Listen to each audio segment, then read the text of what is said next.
provided. Officials, also need to make the effort to attend. But if there are very specific extenuating circumstances where you have to attend virtually, you can put that in a special request to the chairperson. So welcome to those two members as well. In the meeting with us today physically, we have member Noel Constable, member Peter Johnson, and member Beauty Stoffels, and myself, chairperson Dave Bryant. So with that said, we can then find out from yourself, Mr. Kutsia, our procedure officer, have you received any other apologies? Not that I'm aware of. No apologies, Chair. All right, fantastic. Okay, in terms of the department, we do have officials present. If they can just very briefly introduce themselves and which section they are representing. Just pop your mic on. Good morning, everyone. My name is Natasha Davis-Vormerans. I'm from the Department of Environmental Affairs and Development Planning. I'm the Director for Pollution and Chemicals Management. Good morning, everybody. Lionel van der Schyff, Department of the Premier Legal Services. Good morning, everybody. I'm Kayleen Mehota from Department of Environmental Affairs and Development Planning, the Plan and Policy Coordination Directorate. Good morning, Russell Mel, Pollution and Chemicals Management, that's in the Environmental Affairs Department. Thank you. Thanks very much.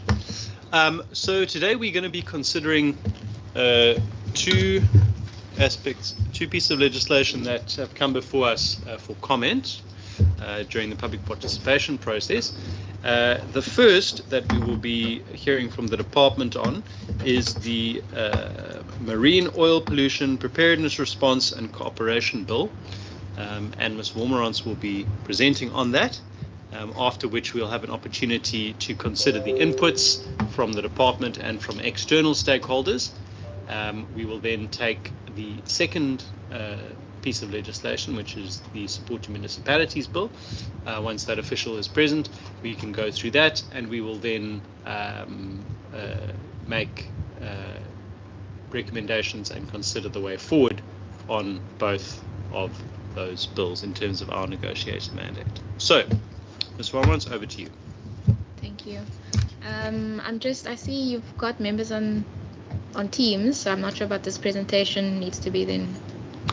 Should I? They got audio and they do have the presentation. Okay. Okay. Thank you. Right.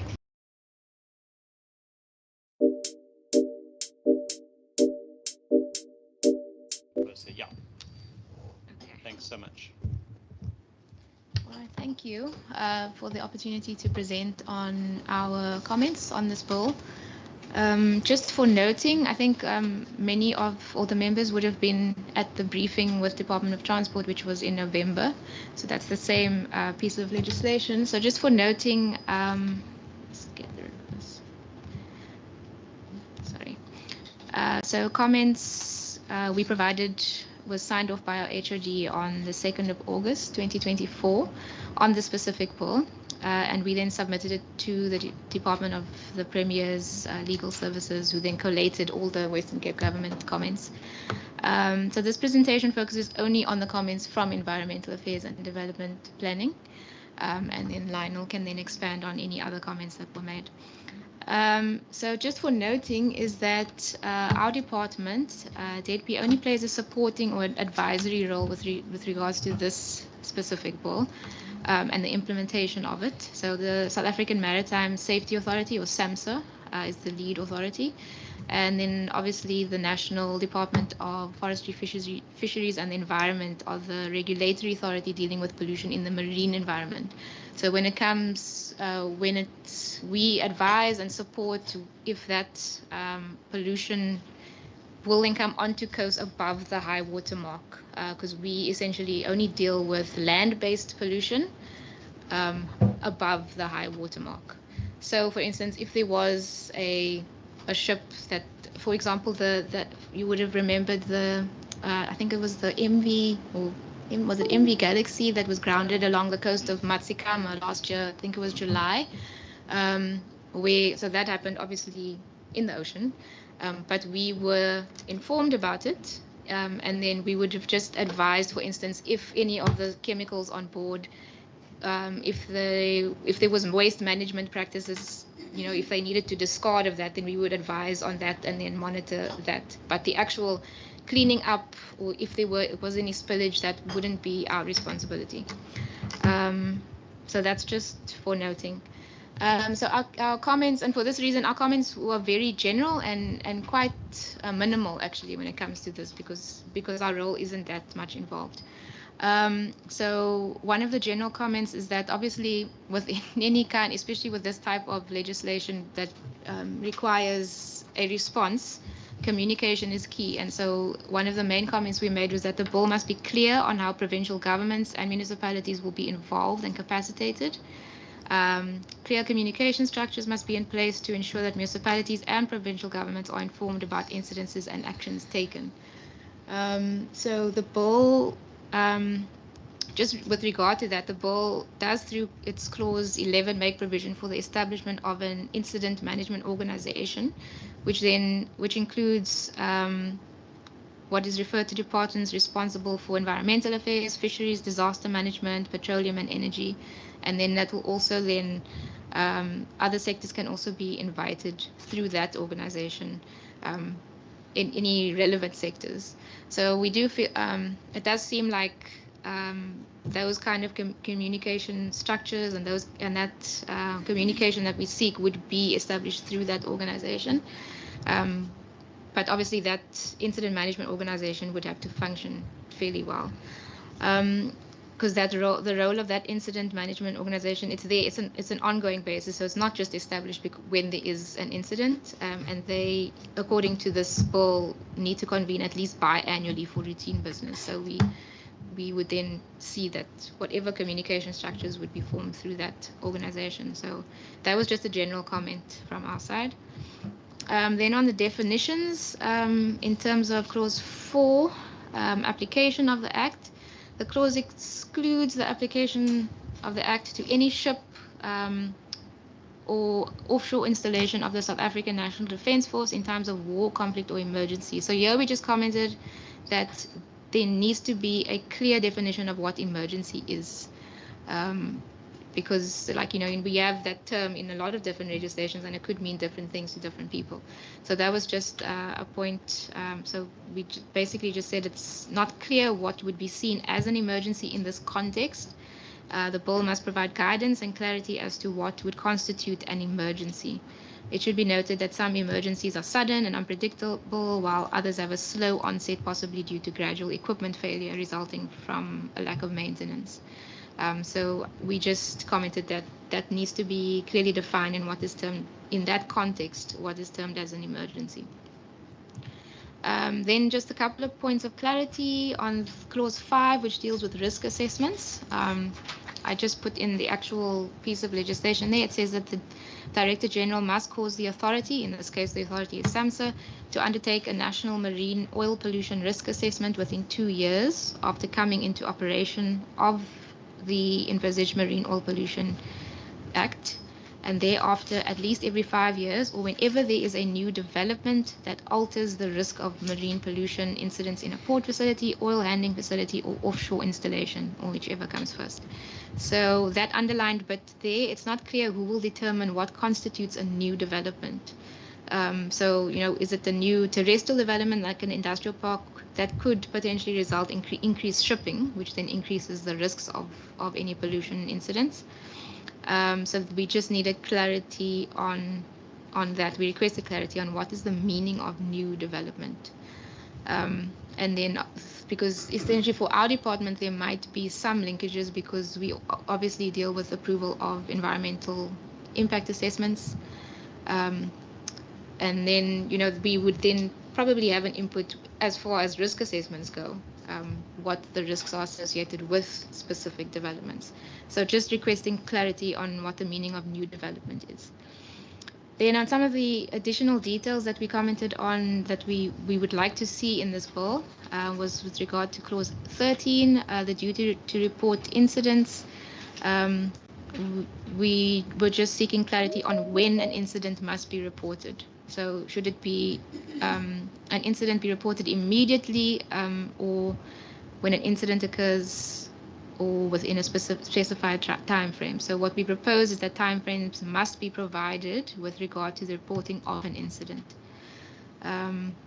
And then clause 13A, the term incidents must be defined in relation to the spillage of a specific volume of oil that would trigger a response from the authority. So what would then classify a oil pollution incident?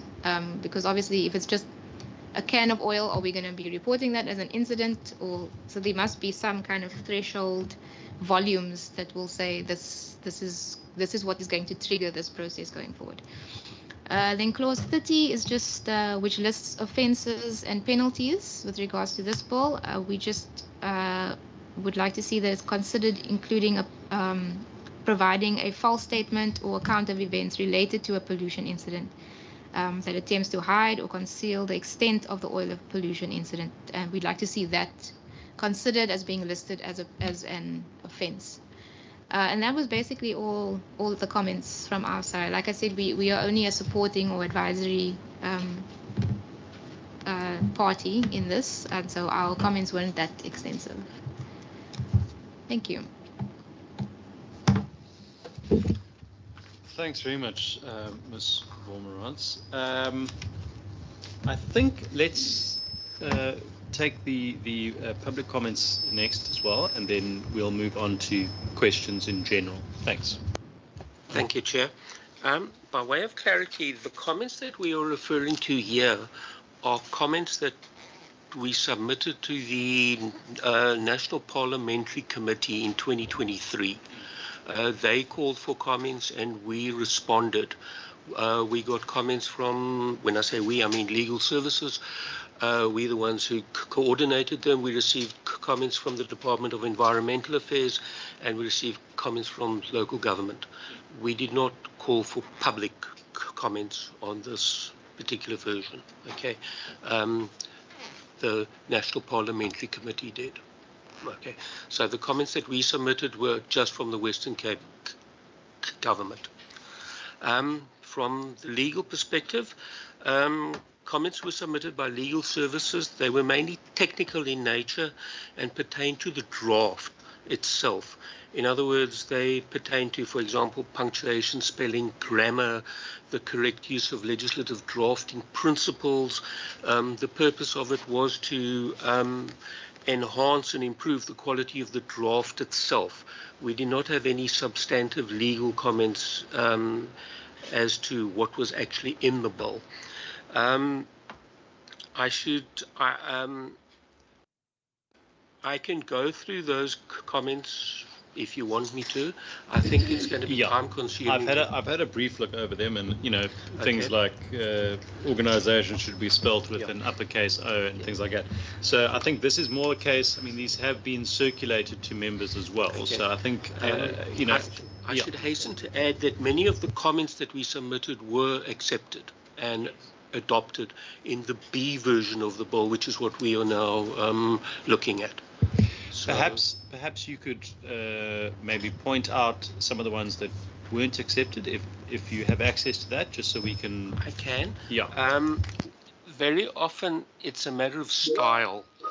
I can just run through quickly. I won't take up too much of your time. For example, the definition of authority refers to the South African maritime safety. Everything I say is in in there. So we had an issue with the definition of authority. They did provide a definition for South African Maritime Safety Authority Act, which is what we asked for. But now the Act itself is not referred to correctly in the bill. They are now giving the full citation. They are now giving the full citation for the Act when it's not necessary because it's in the definition. It's little things like that. Okay, that wasn't corrected. They didn't provide us a definition for Marine Pollution Control and Civil Liability Act. Likewise, we had an issue with the use of vessel and ship. The word ship is defined in the Act to mean a vessel of any type, whereas they refer to vessel where there's no definition. SAMSA has not been defined in the Act. It's important that people know what it means. Okay, it's presumably the South African Maritime Safety Authority. So SAMSA has not been defined. They've used that term in the bill, but authority has been defined. So they should be referring to authority, not SAMSA. It's little things like that. Okay, important things though, because right.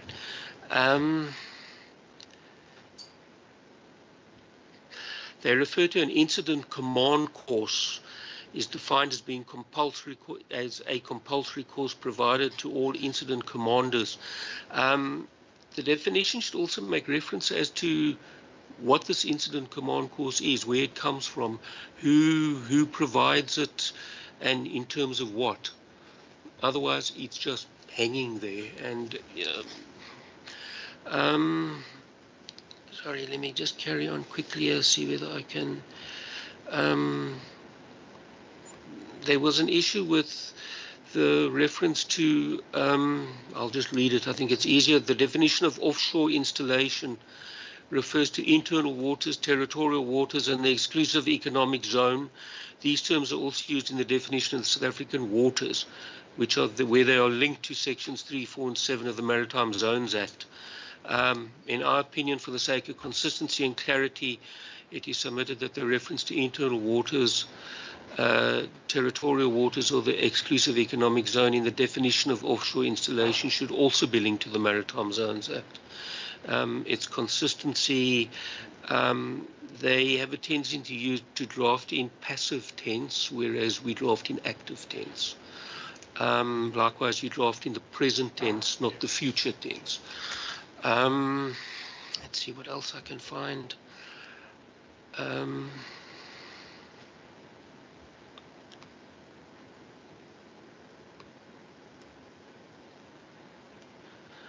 Sorry, I'm just looking for...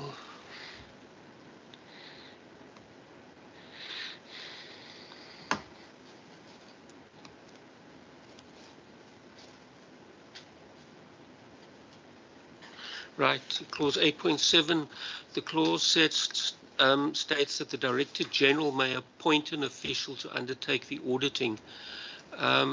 If the Director General undertakes the auditing, then that function should be delegated to that official.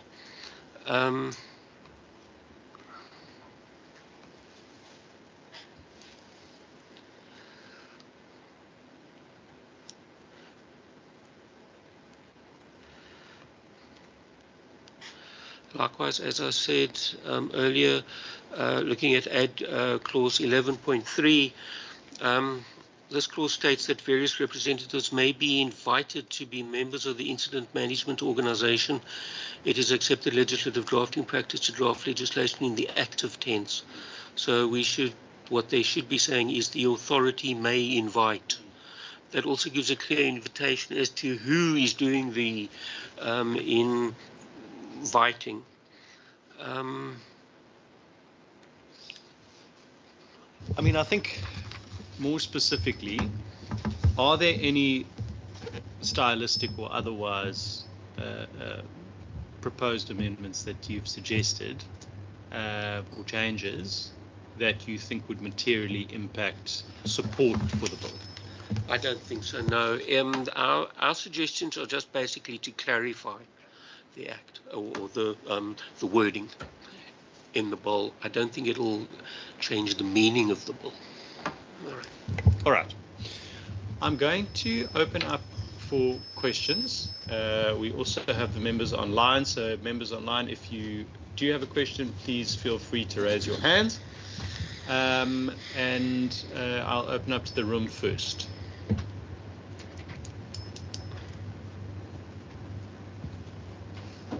Chair, no, I'm covered. You are covered. Okay. Johnson. Member Stoffels.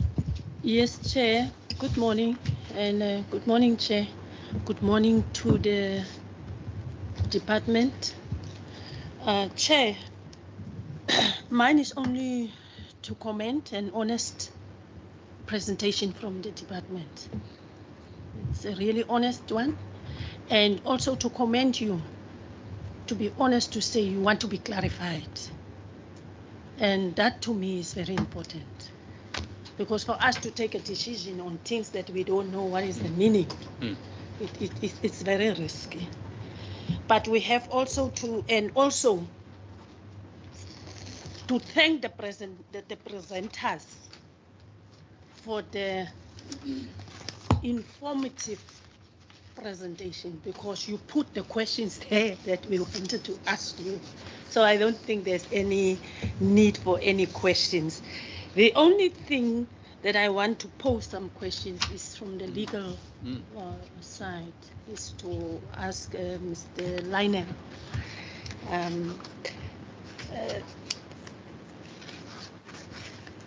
You mentioned that within your comments that you have submitted, some is been accepted.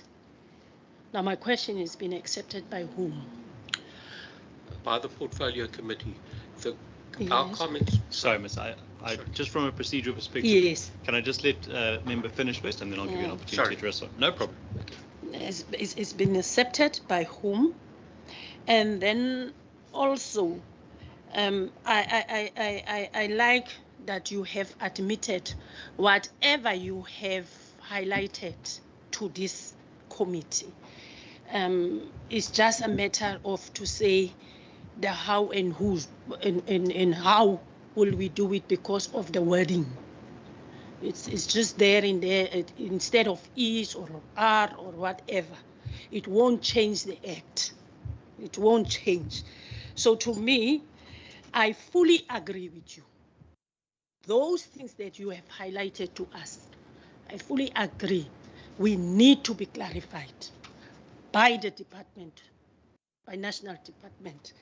And my last one is also, you have mentioned in clause 8, something about that there should be, you must correct me, Chair, there should be an appointment of a general, a director general, in terms of who is doing what.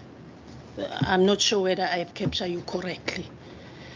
Now, from a legal perspective, I want to ask you, don't you think with this clause, doesn't that clause have kindly a referral to environmental commissioner in our province? Because that, we believe that is the most suitable person, whether it's a director general, what we call him, but is the most suitable person in the province, will be able to deal with this kind of challenges within in the environmental scope. So that is the only points that I wanted to ask, Chair. Thank you. Mr. Van der Schyff? If you just pop your mic on again. Thank you. Yeah, okay. There. Okay. In response to the first question, the Portfolio Committee in the National Parliament called for comments on this bill in July 2023. We responded, we submitted comments to them. It was the committee that accepted our comments and amended the bill accordingly, in line with our suggestions and presumably others as well. So this bill, the version that we got now, the B version, that is a result of our input and other people's input.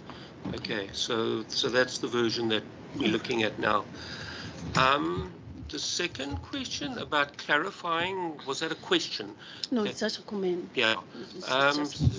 Look, people get frustrated with us because we nitpick, you know, all these little issues, but it's important that the language be clear.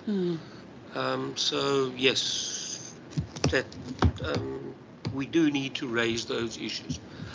The third one about the Director General, Clause 8.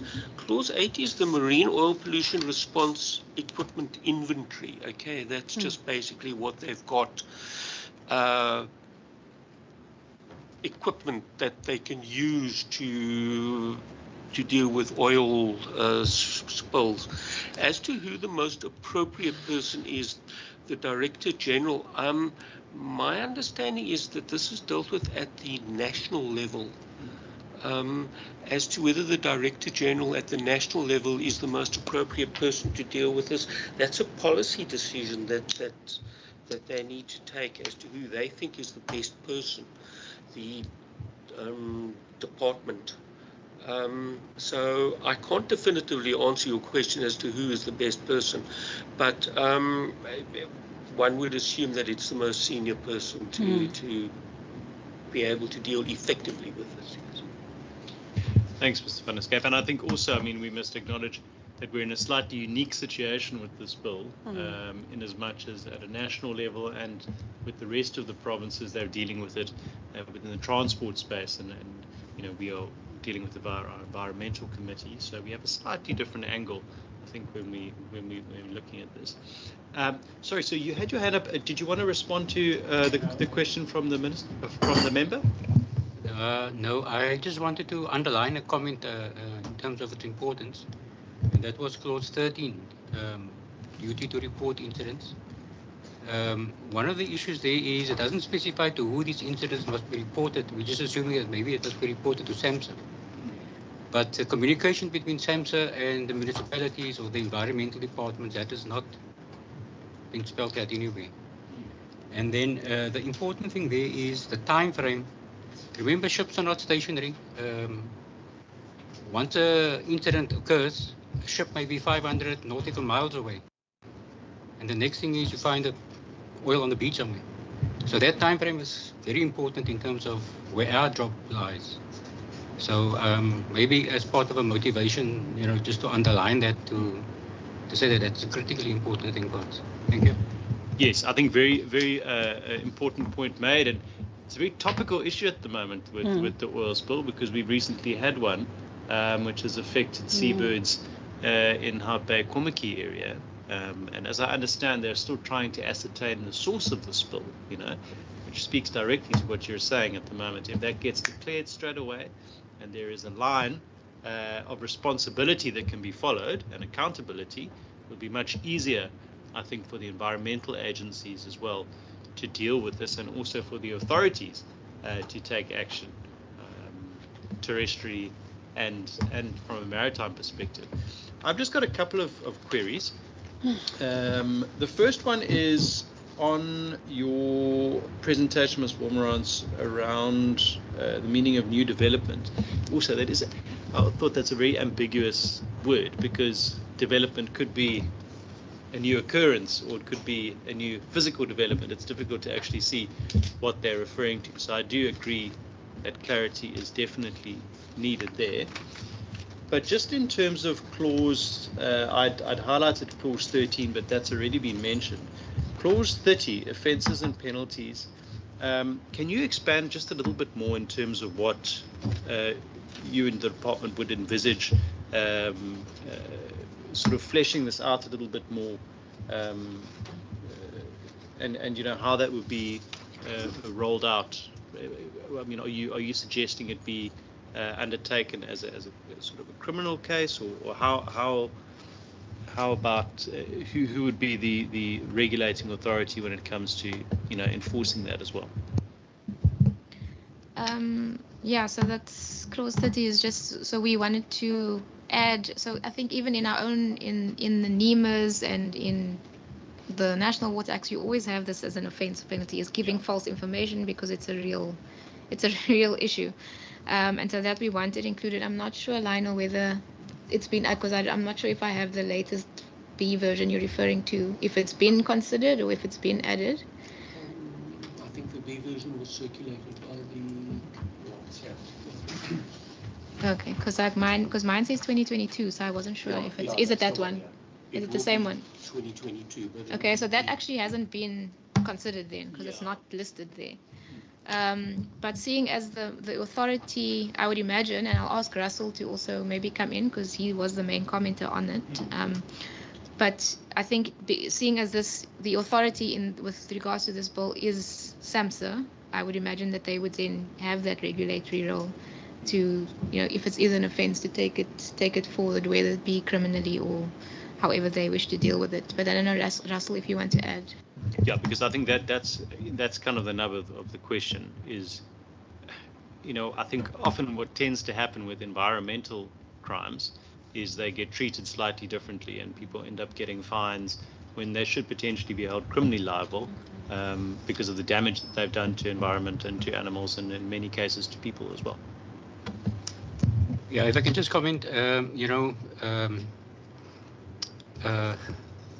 500,000 rand fine in relation to a 10 million rand cleanup. So somehow or other this must speak to polluter-based principle in NEMA, where there's cost recovery for that kind of thing. So I think that this bill in itself doesn't actually mention that at all, unless by some different process that may actually come into effect. Thank you. Member Constable? Chair, thank you very much. Let's say the comments and the clarification that was asked by the department is not captured in the bill. What is the next step? Because it is very important for us to understand and know. If you talk about time frames, there's no time frames yet in the bill. So what is our next step as a department with regards to this? Thank you, Chair. So, I think our committee would have to make recommendations and define a way forward, which we then send through as a negotiating mandate to the NCOP. But I don't know if Mr. Van Skye from Mr. Walmans, you want to add to that? Yeah. Yes, yeah. I think the question maybe was just, is there anything more the department could do, but the department would work via the committee. So, yeah. Sorry, is there not a suggestion of a implementation kind of plan or something that will actually implement this thing? Because this is quite high level at a lot of big areas and so on. So I don't know if that is a suggestion that could be made. Thanks. Do we have anyone online with a hand? No. Member Stoffel? Yes, Chair, I fully agree in terms of the views that, from the different members. But what I wanted also to add, or maybe we can make it part of our resolutions to say, in terms of the clarification questions, where we want clarity, maybe we should have the department here to clarify it to us, all these questions that we have here, even the questions out of the presentation, that I find it's very valid and grounded questions, you understand? So that before we can go and take any step further, so that we can be on board, all of us, on the same path. I'm not sure whether I... Thanks, Member. I appreciate those sentiments, and I think that was the intention with that first meeting, with having them do that initial presentation. Obviously, some of these questions hadn't come up yet, yes. Which is a challenge. But just in terms of the timeframes, Mr. Kutsi, if you can just run us through that, because I think we might have a challenge in trying to have another meeting and bring them back.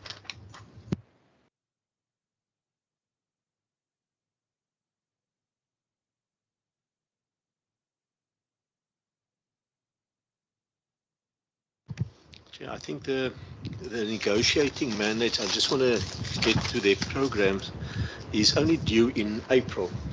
So we do have some time still. And the process going forward would be now to compile a matrix of the comments that we got now. And then we will present it, I will submit it to the person at the National Department for them to comment on. They can come back to the committee and then do another briefing to the committee on the comments that we made. And then flowing from there, we can deal with the negotiating mandate. We are going into a very difficult period now with the budget process, but according to their schedule, the negotiating mandate is due on the 9th of April and then the final mandate on the 16th of April. But these dates tend to to shift quite a bit, but I think that's what we are aiming at. So there's nothing preventing us from requesting that they come back and respond before we formulate our final position. Yeah. Okay. Great. Colleagues, are there any other questions from anybody in the room or anybody online? Any inputs that anybody would like to make?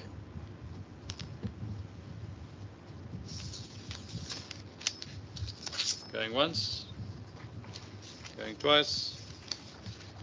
All right. So we will then move on to the next briefing. Do we have the official present? No. Online? Not yet. We're a little bit early, Jay. We're a little bit quick. We are too efficient. Well, you are too efficient. Okay. Well, let's just take a 5-minute break then, and we will reconvene in 5 minutes. I'll try and get them. Yeah, that's fine. Thanks.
Okay, we're going to start in about a minute. Everyone can just get ready.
All right, colleagues, we are going to restart the meeting and just welcome the officials who've joined us to speak on the Support to Municipalities legislation.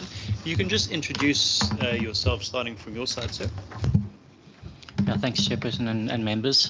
Gary Birch, I'm the Director for Specialised Support within the Department of Local Government.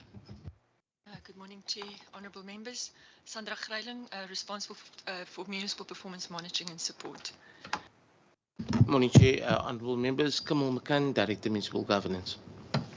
Thanks so much. And in the room with us, we have Honourable Constable, Honourable Johnson, and Honourable Stoffel, and myself, Chairperson Dave Bryant. And online, we have two other members.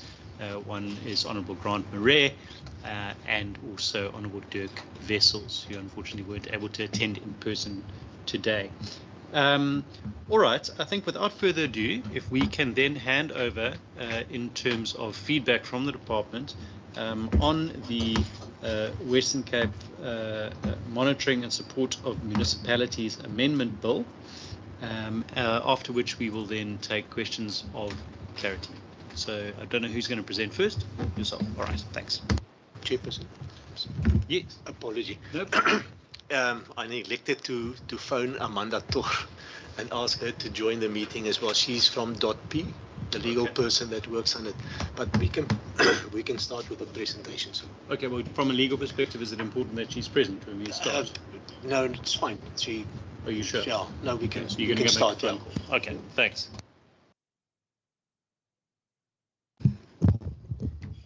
Yeah, thank you, Chairperson, members.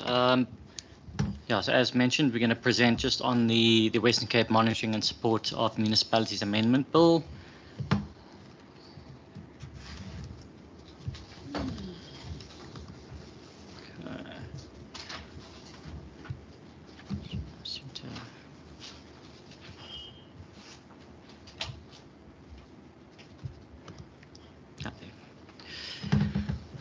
So just in terms of the background to the bill, one of the main shortcomings that the bill aims to address is essentially to implement proactive measures for the early detection and intervention, and specifically where a municipality falls into distress.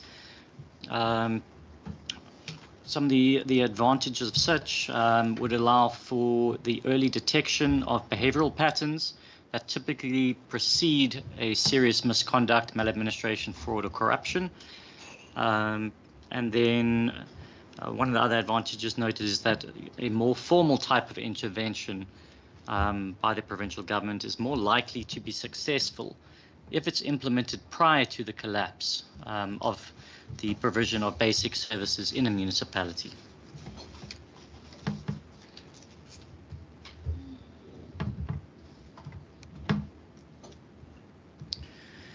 Then in terms of the constitutional provisions that are relevant to the Act, 154 of the Constitution provides that the national government as well as provincial governments must, by legislative and other measures, support and strengthen the capacity of municipalities to manage their own affairs, to exercise their powers and to perform their functions. And then 155, subsection 6, provides as well that each provincial government must establish municipalities in its province in a manner consistent with the legislation enacted, in terms of subsections 2 and 3, and by legislative and other measures must provide for the monitoring and support of local government in the province and promote the development of local government capacity to enable municipalities to perform their functions and manage their own affairs. And that's what this Act is intending to do, is just to strengthen those provisions.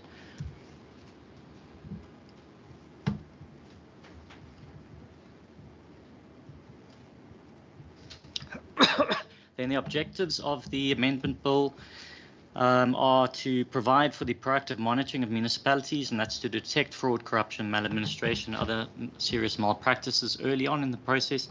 It's also to strengthen the ability of the provincial departments responsible for local government to support municipalities.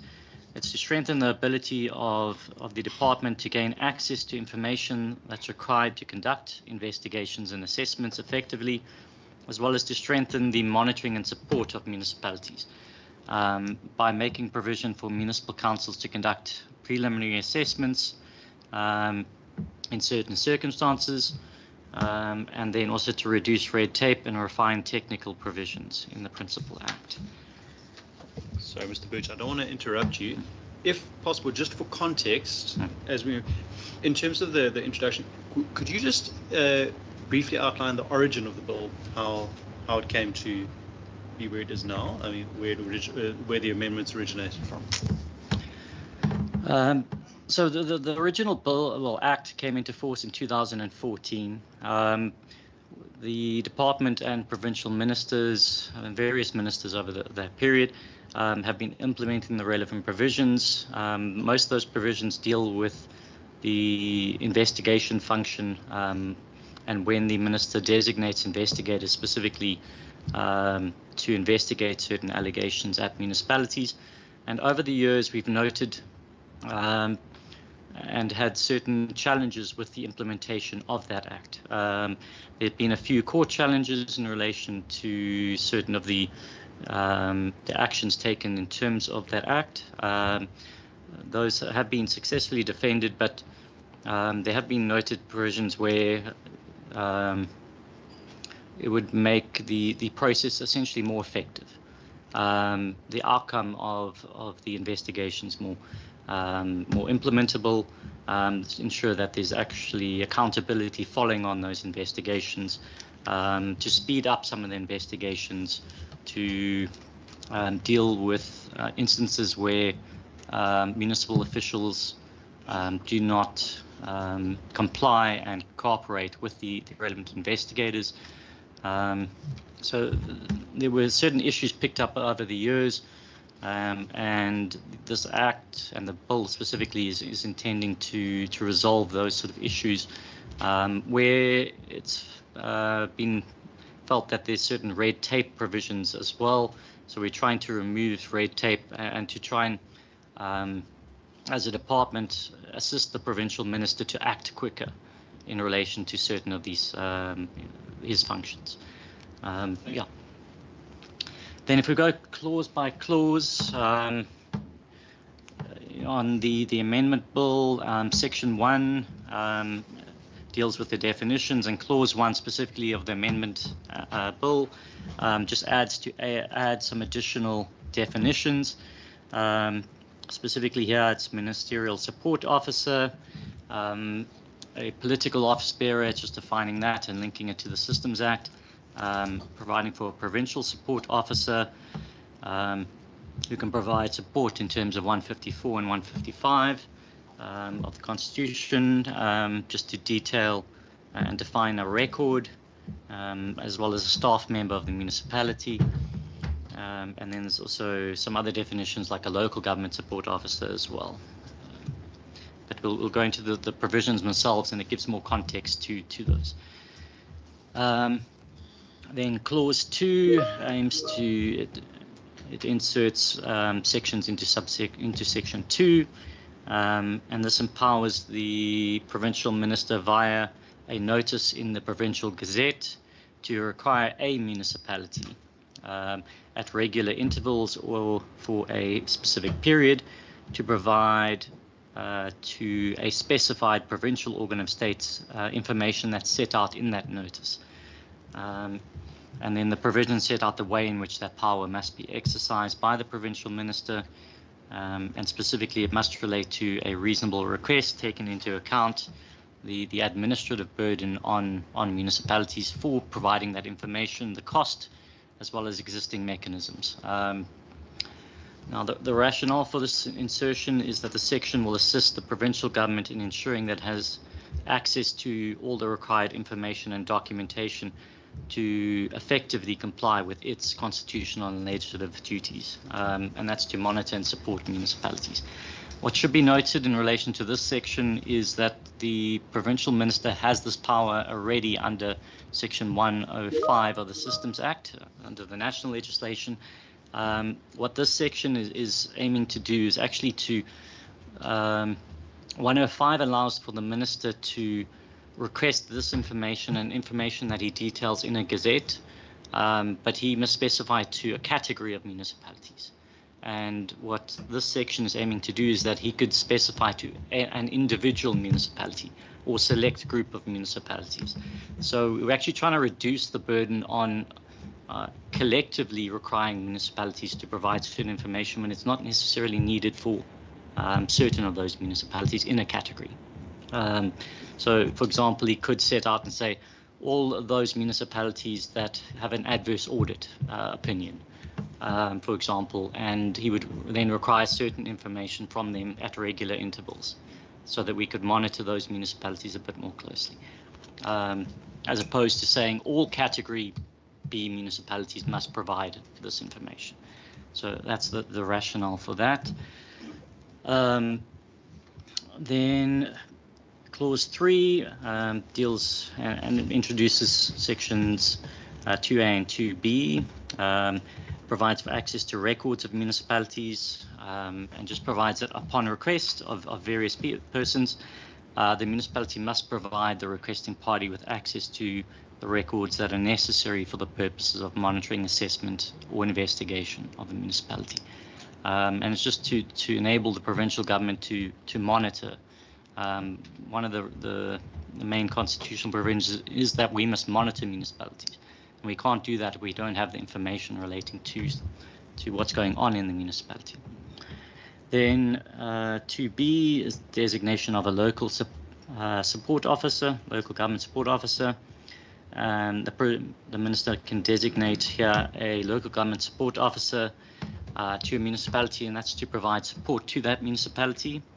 And that person could be an official from the provincial government, representative from a provincial public entity, a staff member of another municipality in the province, or an independent person. So here it would allow essentially for minister to send in someone who can then assist a municipality with a specific function. And then, yeah, so that's just to ensure compliance with the constitutional provisions. And then if we look at Clause 4, which is amending Section 3 of the main Act, here it's specifically including that a municipal council, a speaker, a mayor, or a municipal manager are the functionaries who can request the provincial minister or a head of any provincial department to assist the municipality in performing its functions. Here, currently, it's only the municipal council itself, through the speaker, who can request that assistance. And here we're trying to amend that so that each of those individuals could ask for specific assistance in relation to their specific functions. So that we don't necessarily have to wait. For example, if council's on recess and the municipal manager needs assistance from the provincial department, and one of the provincial departments, be that any of those departments, that assistance could then be requested directly by that municipal manager in those circumstances. So each of those different persons have different specific functions and responsibilities and obligations in terms of their various powers and the legislative provisions. So it's trying to ensure that each of those persons can actually perform their functions, and if they need assistance, they can ask that assistance. and then just providing for the cooperation between municipalities requesting assistance in the department, as well as between the department and other relevant provincial departments. And the rationale here, as I've sort of gone into already, but it's to emphasize the cooperation required for the assistance to be effective, and then to ensure that support is provided timelessly when required to address challenges. Then subsection 3A is inserted by clause 5. This is essentially the sort of allowing for proactive monitoring here. The provincial minister here has the power to designate a provincial support officer, and that's to monitor compliance, identify risks, and then suggest improvements. And that's, amongst others, to proactively assist with the detection of fraud, corruption, maladministration, and malpractice in a municipality. The provincial minister must determine in writing the scope of the monitoring and support, as well as the terms of reference that's required for that provincial support officer. And that support officer must also provide the provincial minister with a copy of a report setting out his or her findings of the monitoring and support that's provided, as well as the recommendations relating to those findings. And then that report must be provided to the municipality. So essentially here, the intention is essentially for an official to be designated, or an individual to be designated to go into a municipality to assist the municipality to review if they are complying with their own policies, to determine if they're complying with the legislation that they're required to comply with. And then the idea is that a report is developed, it's given to the minister, and ultimately that report is given to council to assess and to take action in relation to. So it's to assist council in performing their functions. And then, yeah, I mean, one of the things it can also help with is preventing officials from misleading council as well in relation to their functions and whether or not they're performing their functions, by enabling a sort of independent person to come in and assess that, and then to advise council themselves, because that report is ultimately given to council to review and to decide what action to take, if any. Yeah, so the rationale is to proactively assist the municipality to detect fraud, corruption, maladministration, malpractices, and to take appropriate action to mitigate those risks. So, I mean, for example, they could go in and assess whether or not they could review certain files of the municipality and see if they're complying with their supply chain process. If they note any potential risks in the process that they're currently following, they could advise and say, we would suggest you add these steps into the process, for example. And then they could potentially also prevent a breakdown in essential service delivery through that monitoring and support. So that's sort of envisaged as well. Section 4 is amended by clause 6, and it just deals with practice notes. And it's just clarifying that any practice notes that are issued by the provincial minister have the status of non-binding guidelines. Then section 4A deals with inspection, securing and copying of records. Yeah, if the provincial minister has reason to believe, essentially that a record in connection with the information that's been received in relation to allegations and that information will be concealed or documentation will be destroyed. So if there is that reason to believe at that stage, then the provincial minister can designate a ministerial support officer who could then travel to the municipality and without notice, travel to there without notice, prior notice, and inspect, secure, and copy that record. And those functions would have to be performed in accordance with the relevant provisions, and there's certain safeguards that are put in there as well. And then the clause lists relevant factors that must be taken into account by the provincial minister when determining whether the inspection, securing, or copying of a record is required. Yeah, so essentially here there must be a reason to believe, so there's a relevant threshold that must be reached, and this specific provision also allows for, if that official is going to go to the municipality, access the premises of the municipality, that must be done on a warrant, essentially. So a warrant would have to be obtained, or the consent of a relevant person and specified in the Act. So there would have to be consent as well, either or, to access those premises to obtain these documents. So there are safeguards that are put in here to prevent sort of an overreach in relation to this as well. But the rationale here is to prevent a loss of records that are essential for ensuring accountability.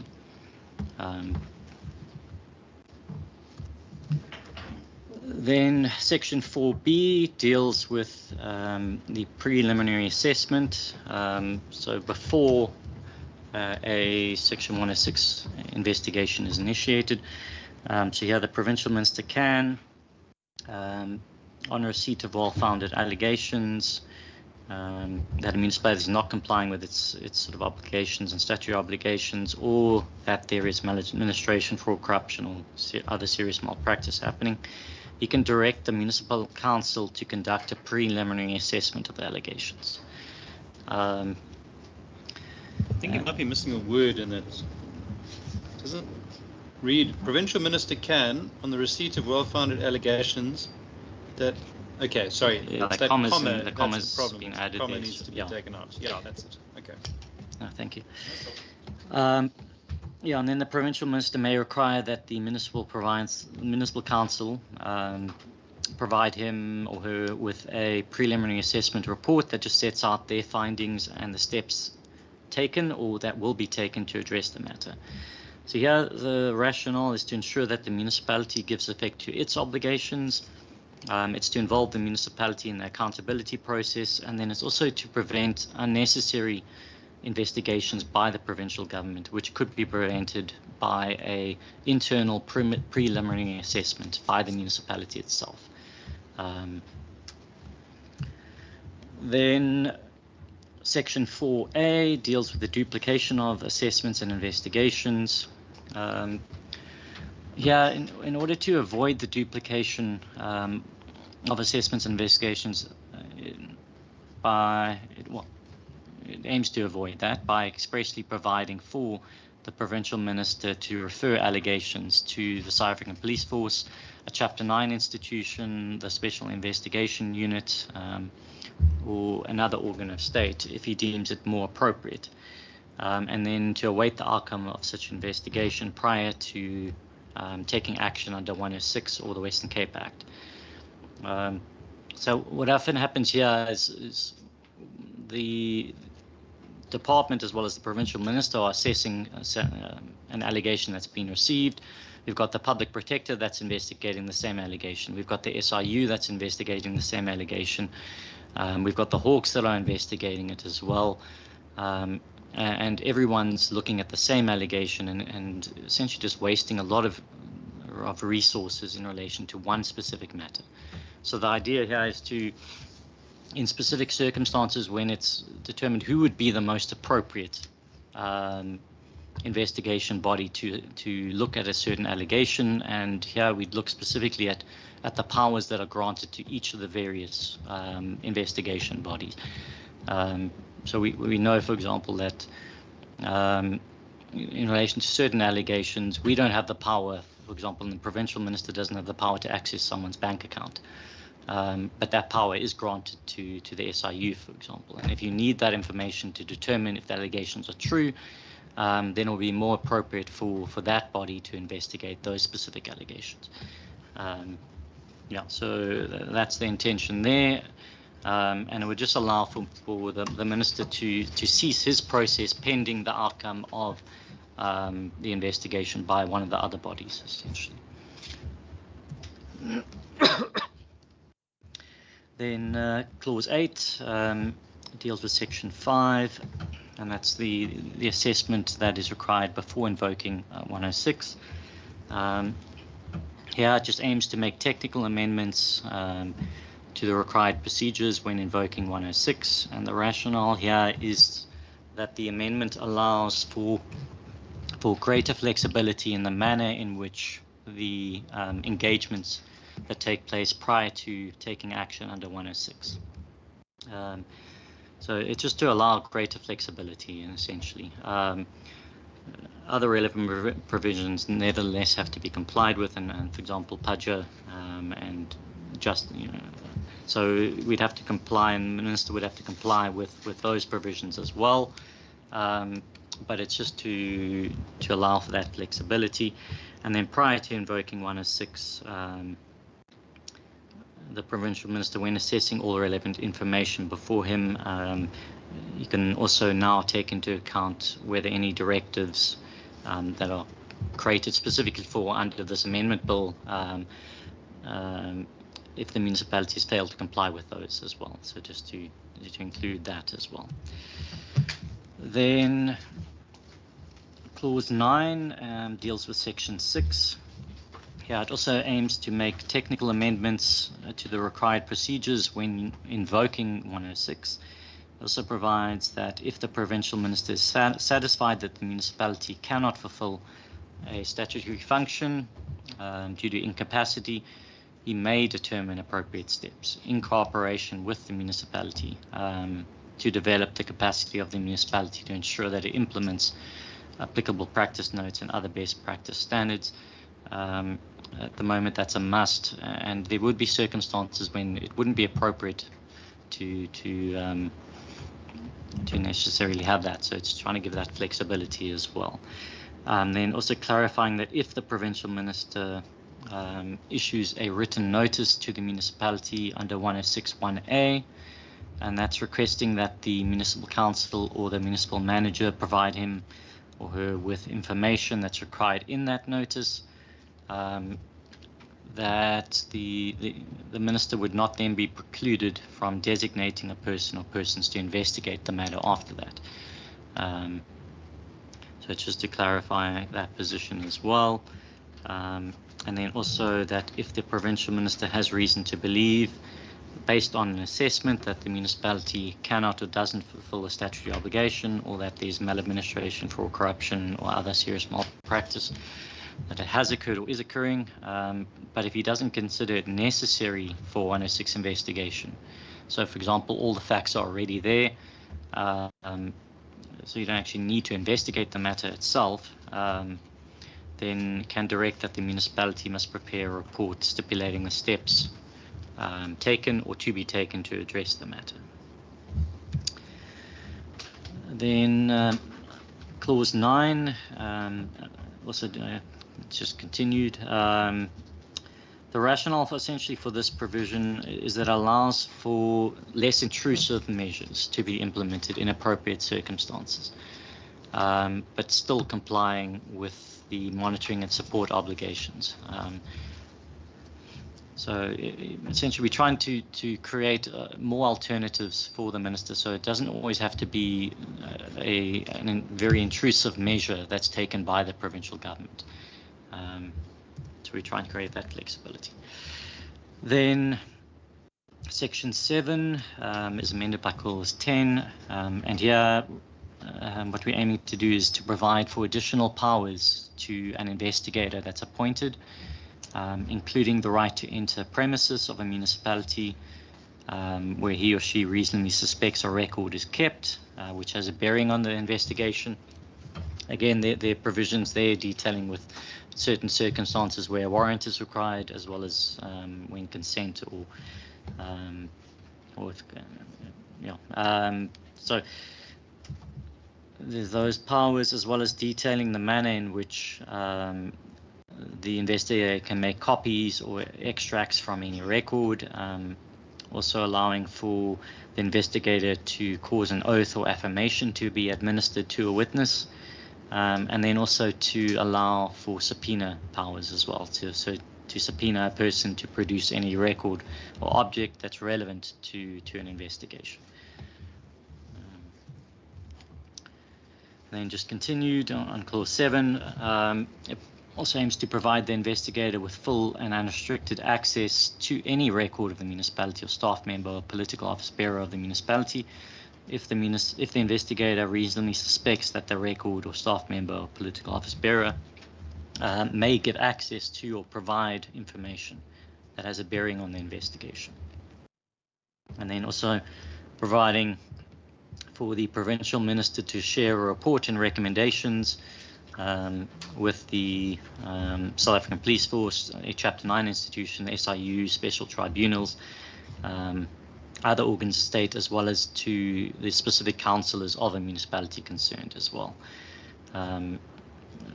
And here, you know, if specifically the mayor and the deputy mayor or speaker themselves are implicated, there may be reasons why you'd want to provide that report to all of the councillors. So the collective council essentially can review those reports and then call for appropriate action in council meetings.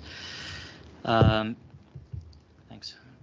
If an investigator report also indicates that the municipality cannot or does not fulfill a statutory obligation, or that there's maladministration, fraud, or corruption, and that is occurring or has occurred, the provincial minister must direct the municipality to prepare a report setting out the steps that have been taken or that will be taken to give effect to the findings and recommendations of the investigator's report.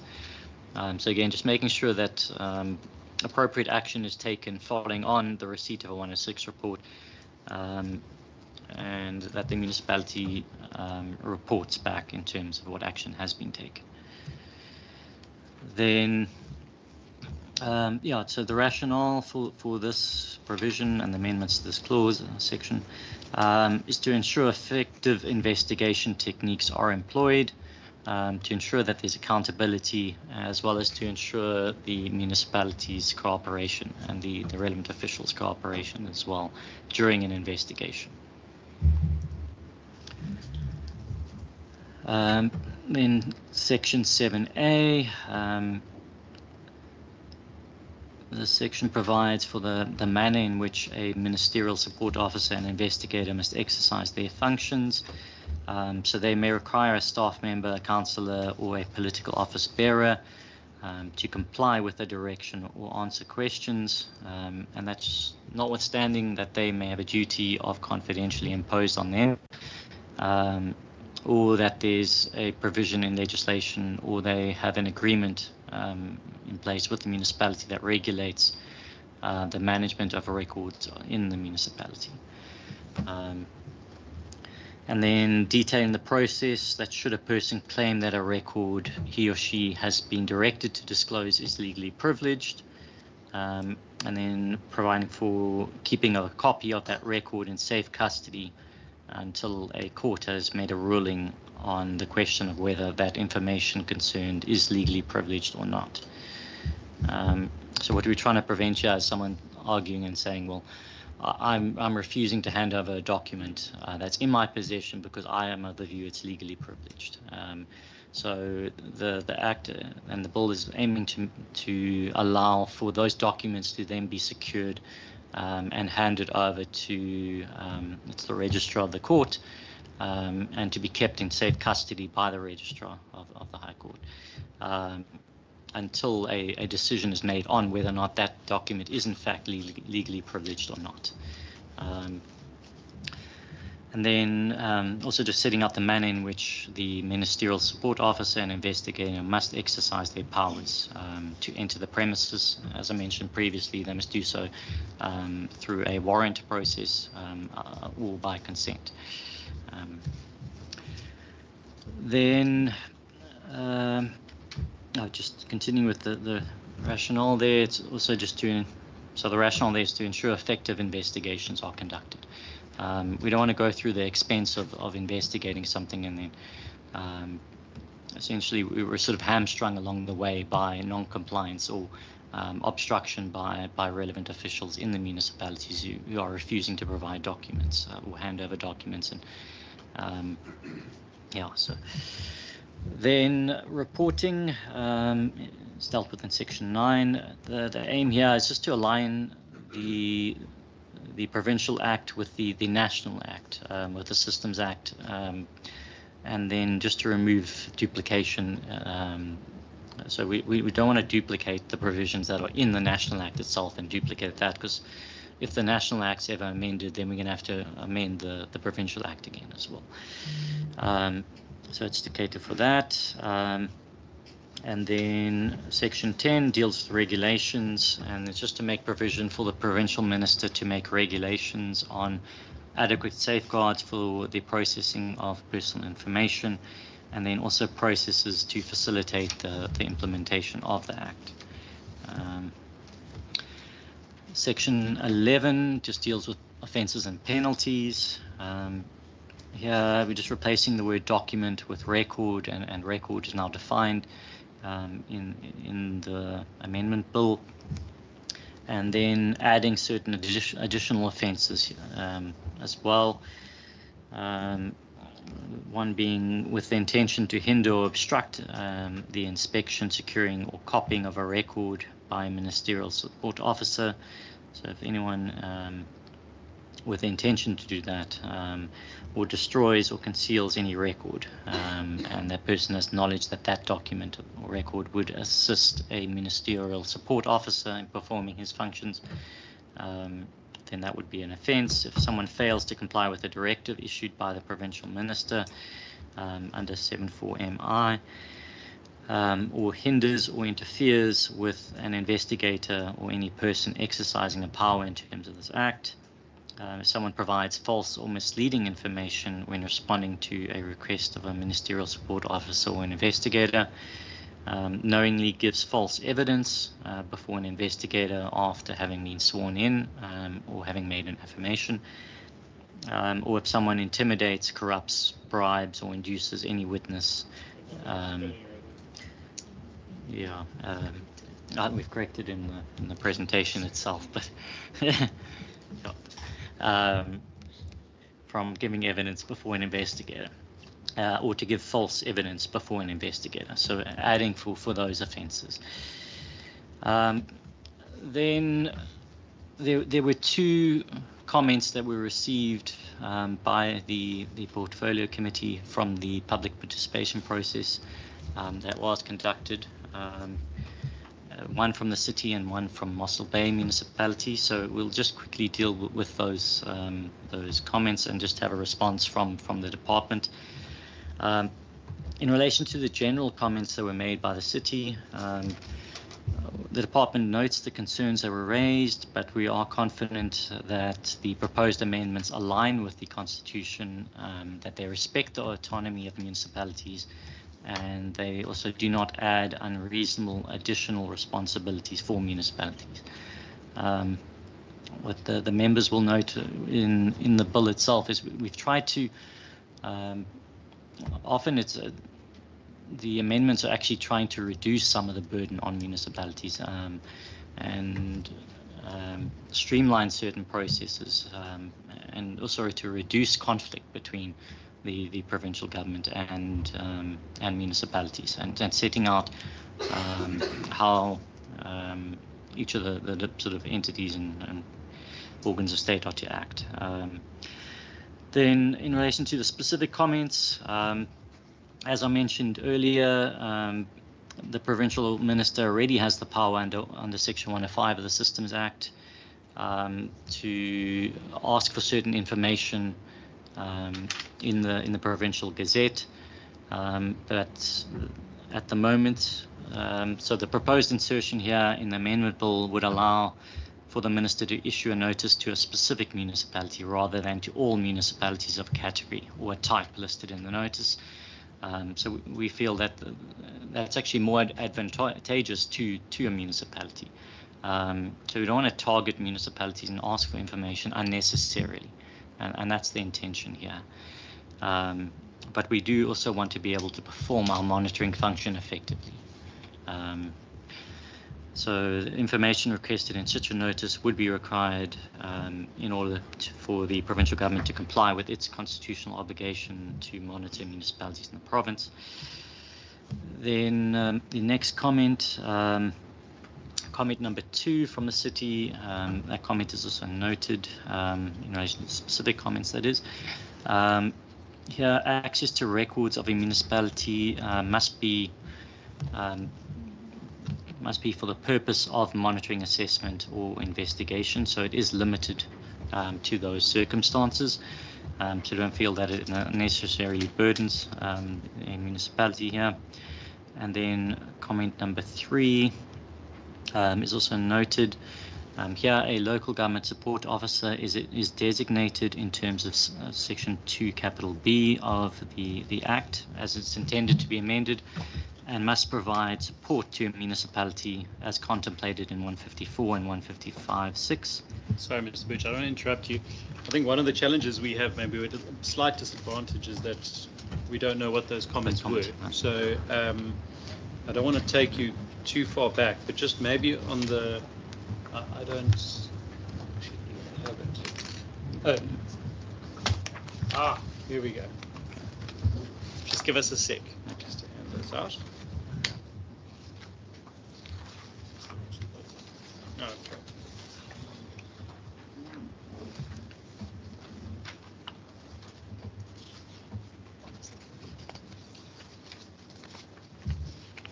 Sorry, they were circulated electronically, but we just didn't have the hard copy.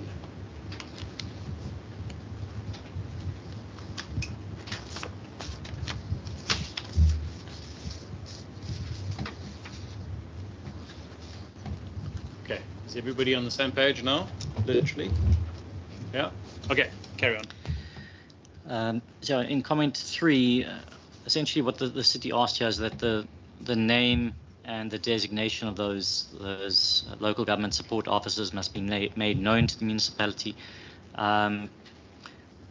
Here, the local government support officer, so the support that's envisaged under that section, that designation would be made essentially to provide support that's envisaged under 154 and 155. So that's usually with the consent of the municipality and after engaging with the municipality or upon the request of the municipality. So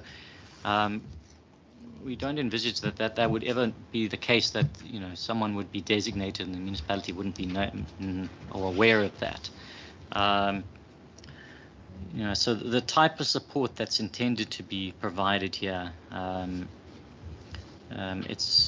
we don't foresee that as an issue. And if there is a designation that's been made, the relevant municipality would, of course, also be alerted to that and would be provided with those details. But specifically here, and the type of support, this sort of support doesn't just come out of the blue. It would be usually upon the request of the municipality or after engaging with the municipality specifically. So, for example, there may be a sort of a resignation of CFO in one of the local municipalities, and what could potentially happen here is the minister could designate a local government support officer who could then, and someone specifically with a CFO experience in the municipality, and could be sent to that municipality to provide temporary support while they are filling that post, for example. So, in those circumstances, the name and the designation of that person would, of course, be made known to the municipality. Then comment number 4 from the city. It deals with the practice notes. And here it was just mentioned that, so those practice notes are issued by the provincial minister. They are non-binding, those practice notes. Section 3, capital A, that essentially enables the provincial minister to designate a provincial support officer who can, and then amongst others, assess the implementation by the municipality of the applicable municipal policy. So that support, provincial support officer, would go into the municipality and determine, are you complying with the council's policies that have been adopted by council? So are the municipal officials complying with the policies that its own council have set? And then ultimately that report's going to be given to council, so it enables council to ensure that the officials under it are taking action in accordance with how they've set out the municipality and the administration needs to act. Then it would also they can also determine compliance with the municipal standard operating procedures. Those are again the standard operating procedures that are developed by the municipality for a specific section. So if there's a standard operating procedure that's been adopted by the supply chain unit in the municipality and it sets out the steps that need to be followed. So are the relevant officials complying with that standard operating procedure that's been adopted by the municipality? So it just allows for someone to come in from outside the organization and determine whether or not there is compliance with the municipality's sort of rules, essentially, that it's determined that the administration needs to adhere to. And then can also look at whether or not practice notes issued by the provincial minister are also being complied with. But again, those practice notes are voluntary. So it's whether or not the council has almost instructed that they must comply with certain of those practice notes, or if that provincial support officer is assessing the municipality and the compliance with the municipality with the relevant legislation that it's required to comply with, and then notes non-compliance issues. It could also assess and see whether or not you're complying with a voluntary practice note that's been issued by the minister, and then could make recommendations that those sort of steps be implemented, for example. So yeah, what we want to emphasize is that the report that's developed is provided to the municipal council, and the intention is that it would assist the municipal council itself in performing its functions. The section doesn't make the non-binding practice notes binding, but it would enable the provincial support officer to identify risks, to make the municipal council aware of these risks, and then also to suggest improvements. And then the comment from Mossel Bay municipality, there was a specific comment that was made there. The report that is developed from any proactive monitoring must be provided to the municipality. And then this will assist to enable the municipality to take note of the identified risks, the suggested improvements to procedures and processes, and that's in order to prevent fraud, corruption, maladministration, and malpractice. And it's also to assist it to proactively detect fraud, corruption, maladministration, and malpractice. So if they pick up potential areas where there is a potential risk that if certain steps are not added to a municipal process, then it could result in fraud or corruption or malpractice happening. So it's to try and identify that, alert the council to those potential risks, so that proactive action can be taken by the council to close those gaps. Yeah, the provincial minister must, in writing, also determine the scope of the monitoring and support that is to be provided under that section, as well as the terms of reference for that designation, and is thus not an open-ended proactive assessment, and will not have a cost implication for the municipality itself. And in relation to the comment on that there's a potential reputational risk for the municipality involved, here the reports that are issued can, if it's appropriate, also be considered by the municipal council in a closed session. I think the worry there was that the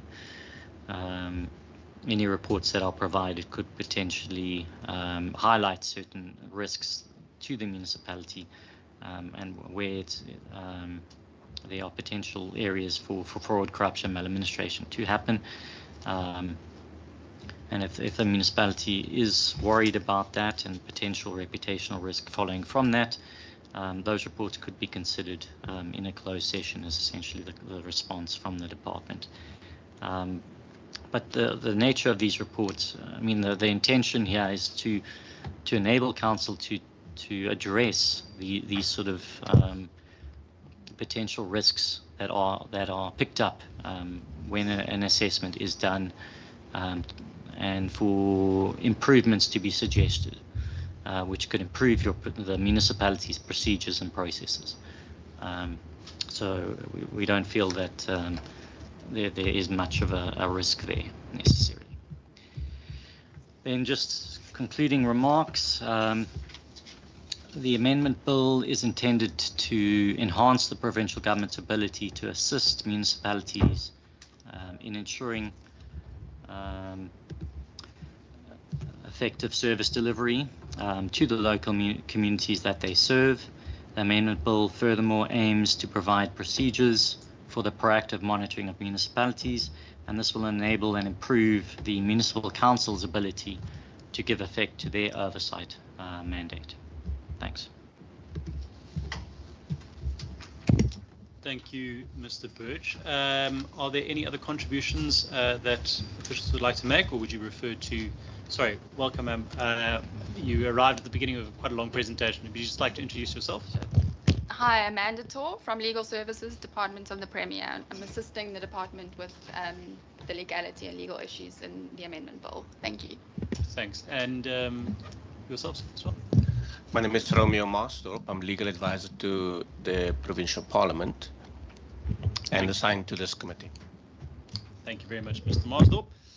All right.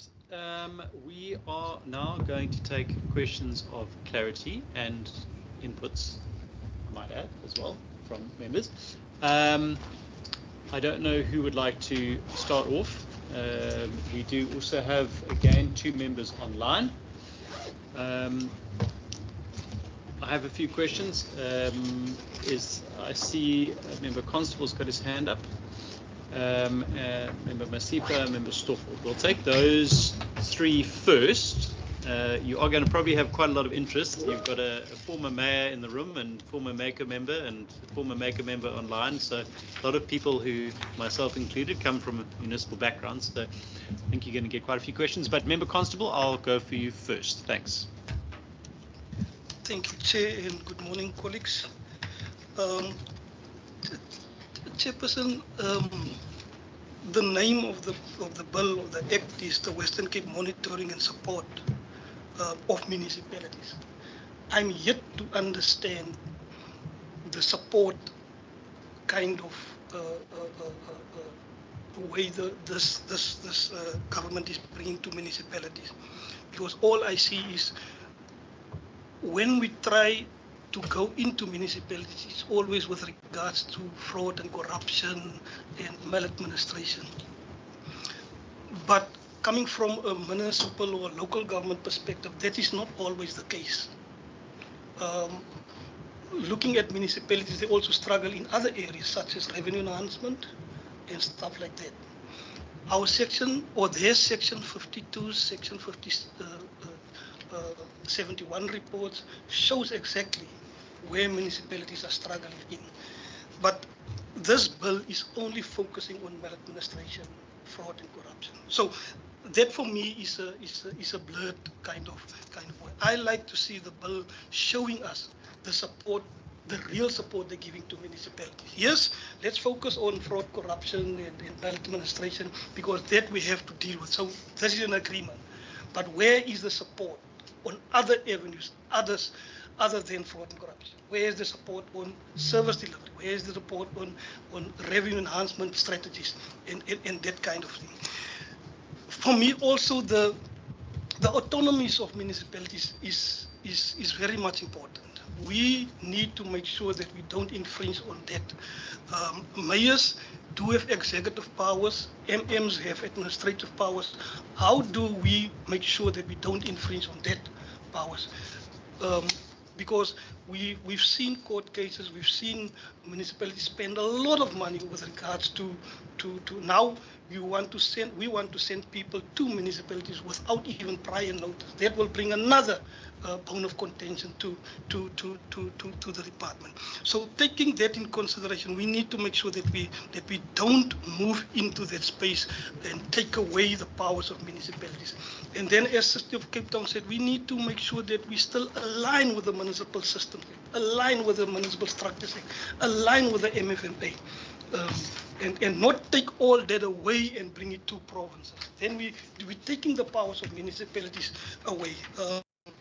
I'm just talking out of my head now as an ex-mayor or so, because in my previous life I also sent a letter, and I'm glad, Kamal, that letter now allow you to bring something in that if a mayor send a letter, then the minister can act on that, because in my previous life I sent a letter to the minister saying we are in trouble.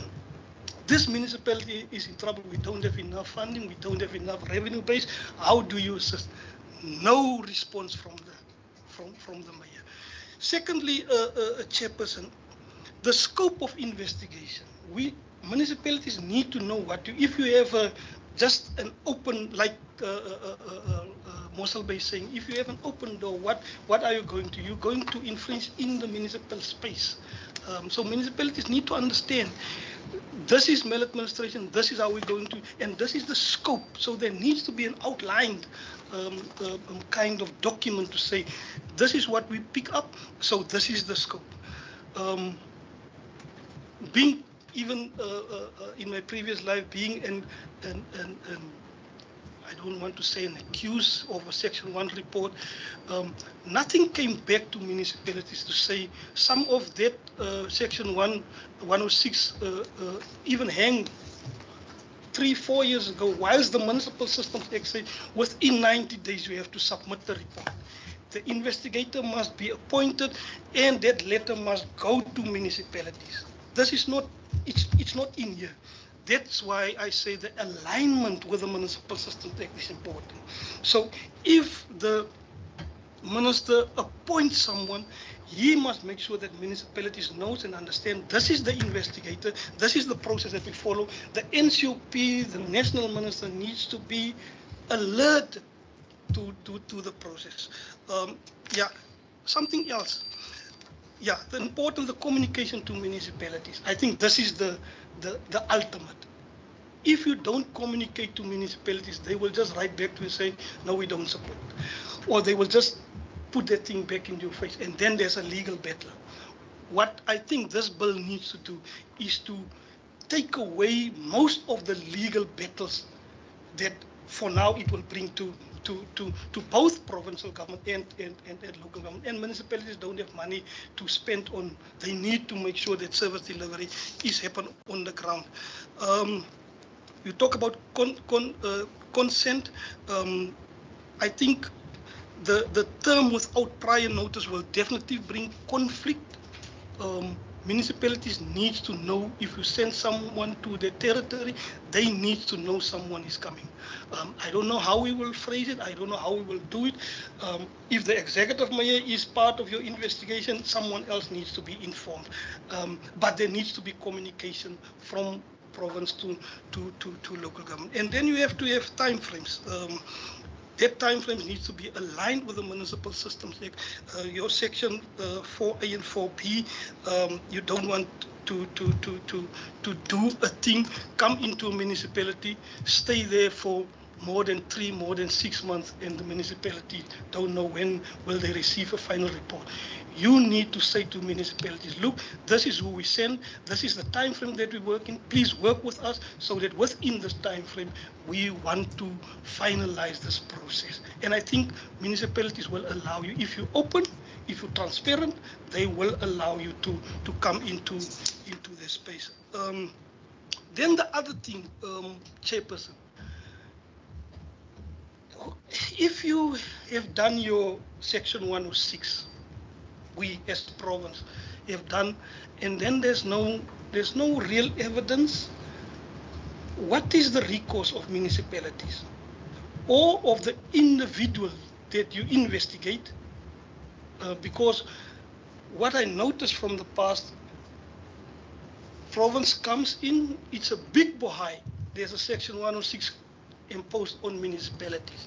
Then everyone is saying, he's a theft, he's corrupt. But if there's no evidence, no one of province come back to the community and say, look, we've made a mistake, sorry, there's no real evidence. Hence, this is the report. I'm sitting here. I have that on my head, and I think Kamal, that's why we greet each other. We love one another. But there's something fundamental that we as a provincial government and local government needs to bring together. This bill needs to bring us closer together and not, take us away and take us away from one another. Otherwise, Chair, I don't really have a problem with it. It is just that we need to be open, transparent, and to make sure that when we go in a municipality, the municipality is part of parcel of what we're going to do. Otherwise, we will not. You will have a new mayor, you will have a new executive, a new MM, and it will continue. There needs to be a relationship. Intergovernmental relations must be the foundation of what we try to do with this. And then support is most important. Support municipalities. Let us support them. Let us not just go in there, investigate, and make them look bad. Because not all municipalities, not all individuals in municipalities is as bad as we, as province, show it out there into the world. Thank you, Chair. Thank you very much, Member. Honourable Masipa. Thank you, Honourable Chair, and good morning, and sorry that I was late. I had other engagements to attend. My name is Noko Masipa. So, Chair, I'm not really an expert on municipalities, but municipalities' role is obviously service deliveries, the coal phase of where really the service delivery is happening. So I'm looking at the Chair at section that talks about the proactive monitoring. And one of the key issues that I have always, and I think the committee in my committee have always raised, is municipalities' capacity in terms of finance, capital raising, to ensure that they are really self-sustainable. So the question that I have is that shouldn't we have added on these 4 points that determine: 1, compliance, implementation, risk and improvements, and obviously detection of fraud. One of the areas that municipalities are struggling with is we call it inequitable funding allocation, if you're going to call it that way. That municipality, especially the flatland and the rural areas where economic activity, is not that high, they can't go to the bond market to really raise capital like the city of Cape Town or the metro. What about these financial constraints that are really making it difficult for municipality really to create infrastructure programs that will actually absorb and create employment in those particular areas? And I'm saying this because, Chair, we have noted the report of the poverty level, especially in places of the Karoo area, where people really are struggling. So I do think that, a provision of really sustainable financial grant support to these municipalities is crucial.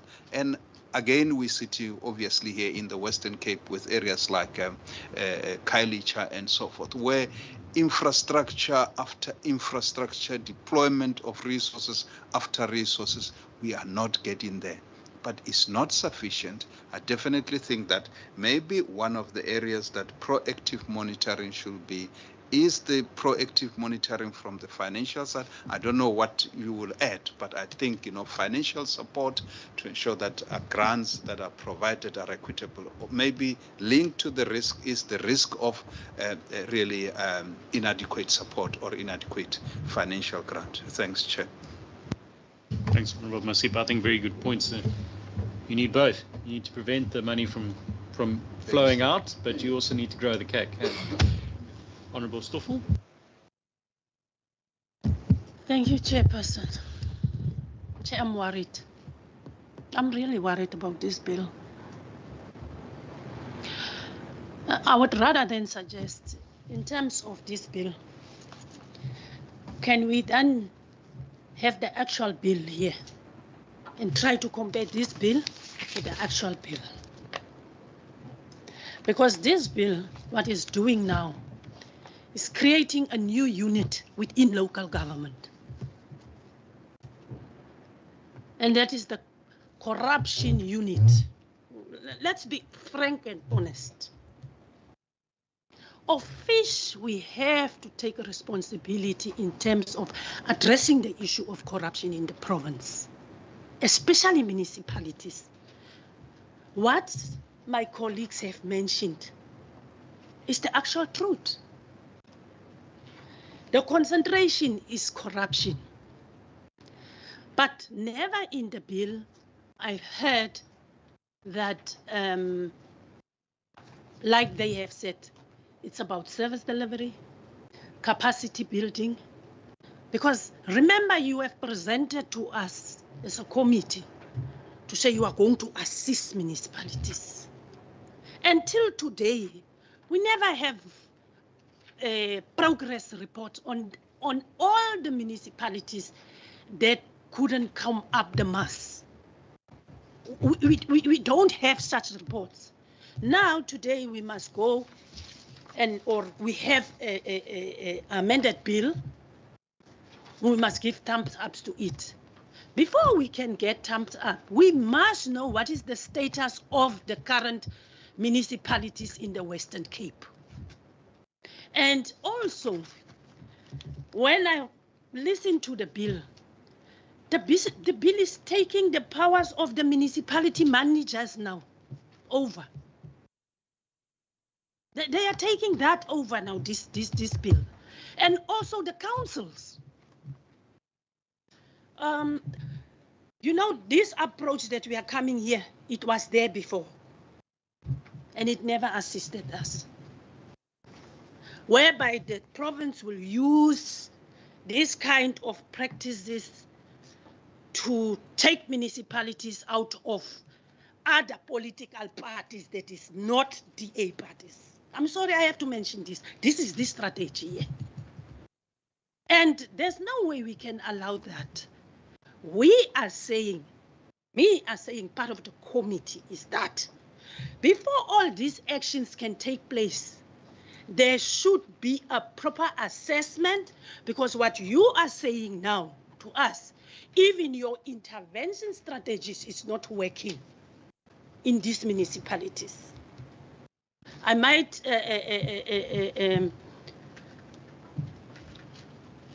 and it's not working, but remember, here I listened to the comment of Mossel Bay. Mossel Bay is saying it should be applicable to all those municipalities, whether it's Mossel Bay or City of Cape Town, that didn't manage to get clean audits. When you've got a clean audit, it doesn't say there's no corruption. City of Cape Town had a clean audit, but what happened? A lot of corruption came out over these few past days. So mine is to say, I'm of the view that the act as it is in a correct way. We cannot allow a system whereby municipalities' autonomy is going to be suppressed. Anyone cannot just walk in a municipality, go and introduce him, municipality manager don't know. No. Even the issue of maybe the example that Mr. Gary, if I'm correct, you have made to say province can send one maybe as a CFO if there's a problem with the CFO. My understanding is the municipality manager must indicate to the province, we don't have capacity. Then it's the province then who will assist. And council will take that decision. That is my understanding. So I thought you intimidate me, Chair, but it's fine. But there is, let us acknowledge the boundaries. Let us acknowledge the boundaries here. Whether we like it, whether we don't like it. My view is that let me just get the name right. Is it Mrs. Sandra? Yes. Mrs. Sandra, you are responsible for monitoring of municipalities, if I'm correct. Now, mine is to say, let's stick to the resolution that we have. And out of that resolution, that's when we will determine whether there's corruption, whether there's what in the municipalities. And then also, this thing of to say you want to reduce some of the responsibilities for municipality, I don't think it's effective. Because when you reduce it, there should be a reason. And we don't know what the reason is for you to reduce it. So we as a committee are supposed to know, in this municipality, this is what is transpiring. And we have sent an intervention team, and this thing is occurring and occurring and occurring. I mean, that is proper. But now just to give this lot of, I disagree. And Chair, maybe one of the for consideration, maybe one of the resolutions taking is to say, this bill, amendment bill, was it been taken through with the municipality managers? Are they aware about this bill? In terms of infringing their rights as municipality managers, we have to check that. And secondly, is this bill in accordance with the municipal support bill? Because this one is the provincial one. So I think with those words, I would love the committee to consider all the aspects that has been mentioned, because I just added, because what is important to me, it's service delivery, the sustainability of municipalities, and all those kind of things. Corruption is there, all municipalities, and Chair, there's a resolution that we have taken as a committee to say there's a need for this committee of local government to go municipality by municipality, so that we can hear from the horse's mouth what is the problem and was there interventions and what happened after the interventions. I think that visit is necessary in the different. Thank you, Chair. Thank you very much, Member Stoffels. I've got a couple of questions, but I'm going to allow Mr. Birch and the team to respond. Obviously, some of those were inputs and some were more specific questions. So it is up to you as to how you would like to respond and who you'd like to designate to answer those questions. And then after that, we'll take another round of questions. Thank you. Yeah, thank you, Chairperson and honourable members. Yeah, just to start, and Honourable Constable, just on your questions relating to the name of the bill, as well as where the support is provided, sides in relation to fraud and corruption, specifically in the Act. Support itself in terms of, and the support that's provided by the provincial government and our department, some of that support is provided directly through the relevant constitutional provisions. So provincial legislation is not necessarily needed, in order to provide sort of Section 154 support. So support is provided directly there, and diagnostic assessments are conducted in relation to municipalities, and support plans are developed through the department together with all the relevant stakeholders, including your districts, your provincial departments, as well as national government. So when those support plans are developed in accordance with Section 154 of the Constitution, in relation to other areas of support that are specifically catered for in terms of the Act and the Amendment Bill, Section 3 and the existing Section 3 does allow for for municipalities to request assistance, but that can only be done specifically through the municipal council. So this act is trying to actually expand that assistance that could be requested. So to enable a municipal manager to request assistance directly from the department or from provincial treasury or from environmental affairs and development planning, any of the other provincial departments, and that assistance can be asked directly in relation to their specific functions, be it the speaker asking for that assistance, the mayor, the municipal manager, or the council collectively asking for that assistance. Then Section 3 capital A as well is also going to provide for additional assistance, and that's that proactive assistance that's envisaged under the amendment bill. So there is going to be support and monitoring and support that is provided and is intended to be provided by this Act once amended, and is going to actually increase the potential support that could be provided by the provincial government. Then, yeah, in relation to the autonomy of municipalities, we are very mindful of that.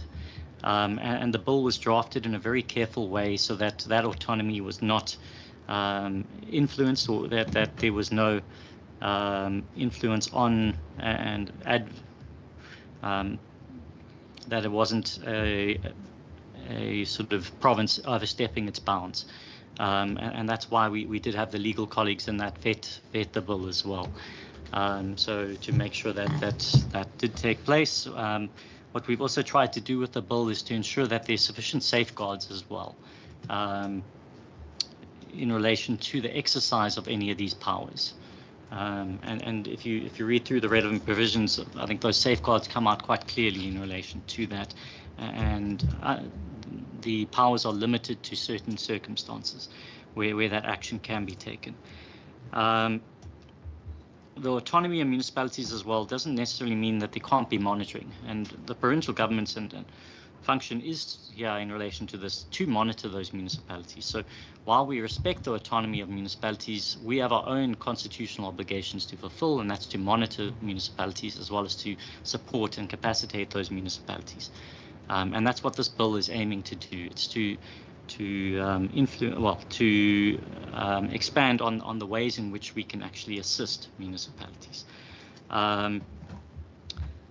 The Constitution does allow for interventions in certain circumstances, and we use the term interventions quite widely here, but you know, an investigation could almost be seen as a type of intervention in the broader context. But then if you look at Section 139 of the Constitution, that phrasing in terms of an intervention is a bit more limited, but and there are circumstances when the provincial government can intervene in a municipality, as well as when national government can intervene.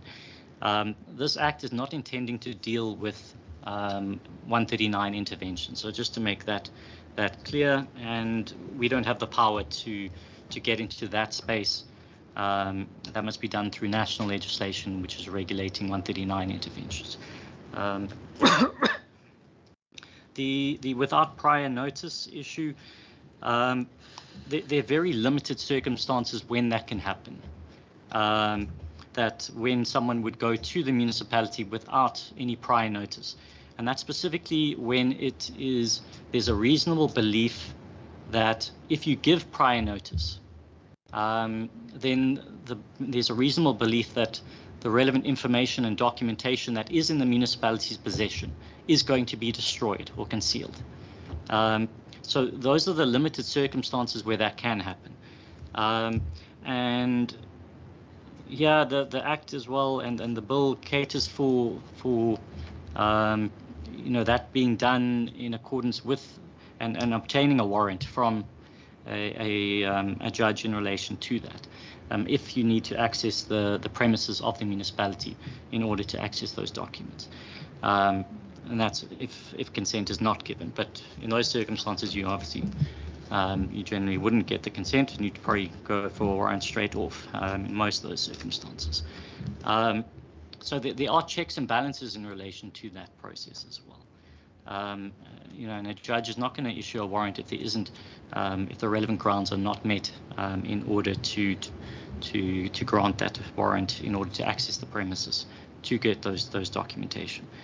And even before minister designates that person, there would have to be a reasonable belief. So, for example, there would have to be a whistleblower who's come forward who has knowledge that and has indicated, for example, that this is the allegation, and he suspects, or she suspects, that documentation will be destroyed that moment that documentation is requested by the provincial government. Or if we go through the process and send correspondence to the municipality, alert them to the fact that we've received allegations, and we ask them to comment in relation to those allegations, that those documentation would be destroyed, or other documentation would be fabricated to cover up some sort of issue. So the intention here is to limit those circumstances, and we've been quite careful in the way we've drafted that provision, so that we don't infringe there unnecessarily on the autonomy of municipalities, but that we also enable for province to do its job in relation to this, and to monitor these municipalities and to investigate when required. Then timeframes.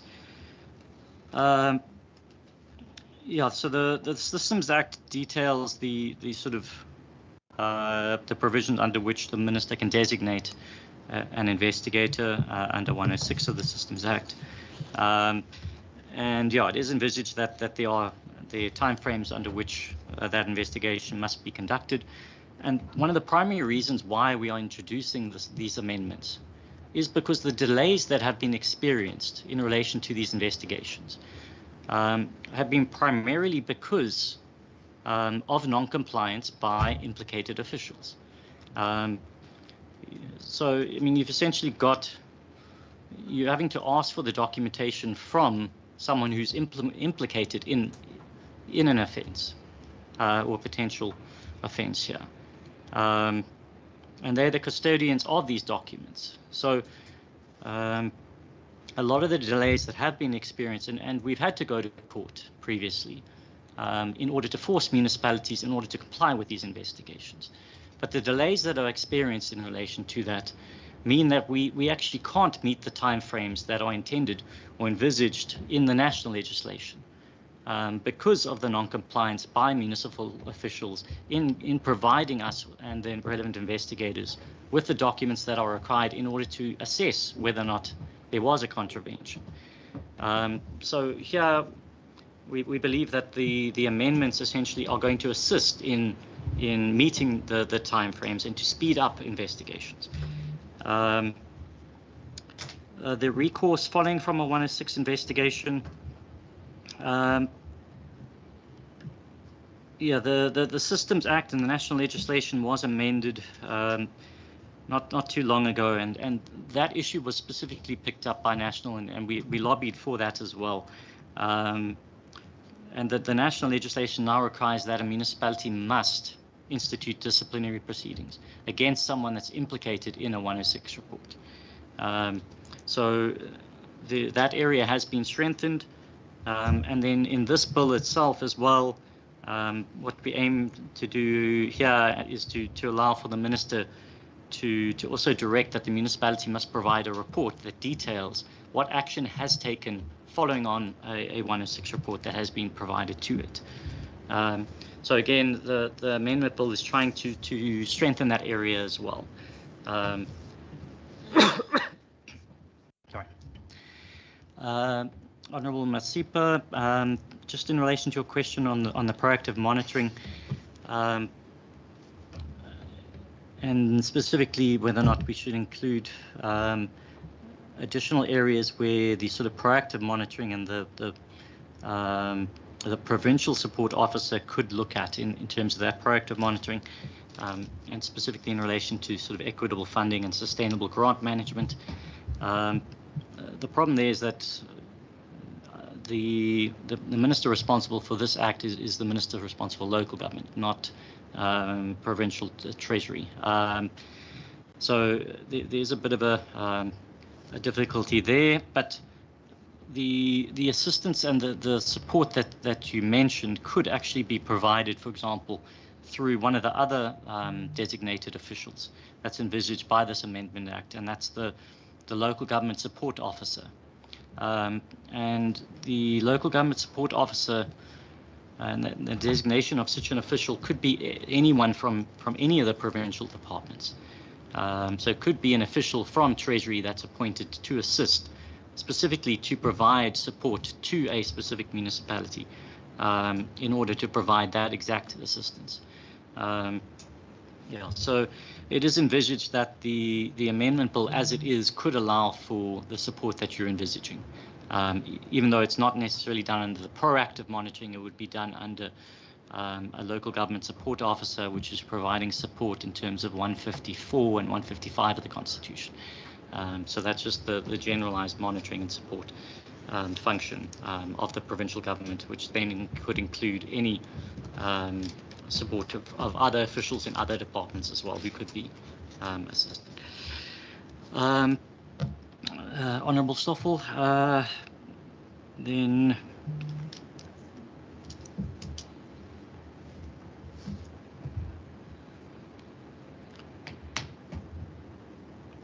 yeah, I mean the status of municipalities in the Western Cape. There are reports that are developed specifically, but I think Sandra, you'll probably deal specifically with that. I'll hand over to you as well for the monitoring part as well. The bill itself was consulted with the municipalities. It was also taken to the MM Forum as well as the legal, constitutional and legislative task team as well within municipalities.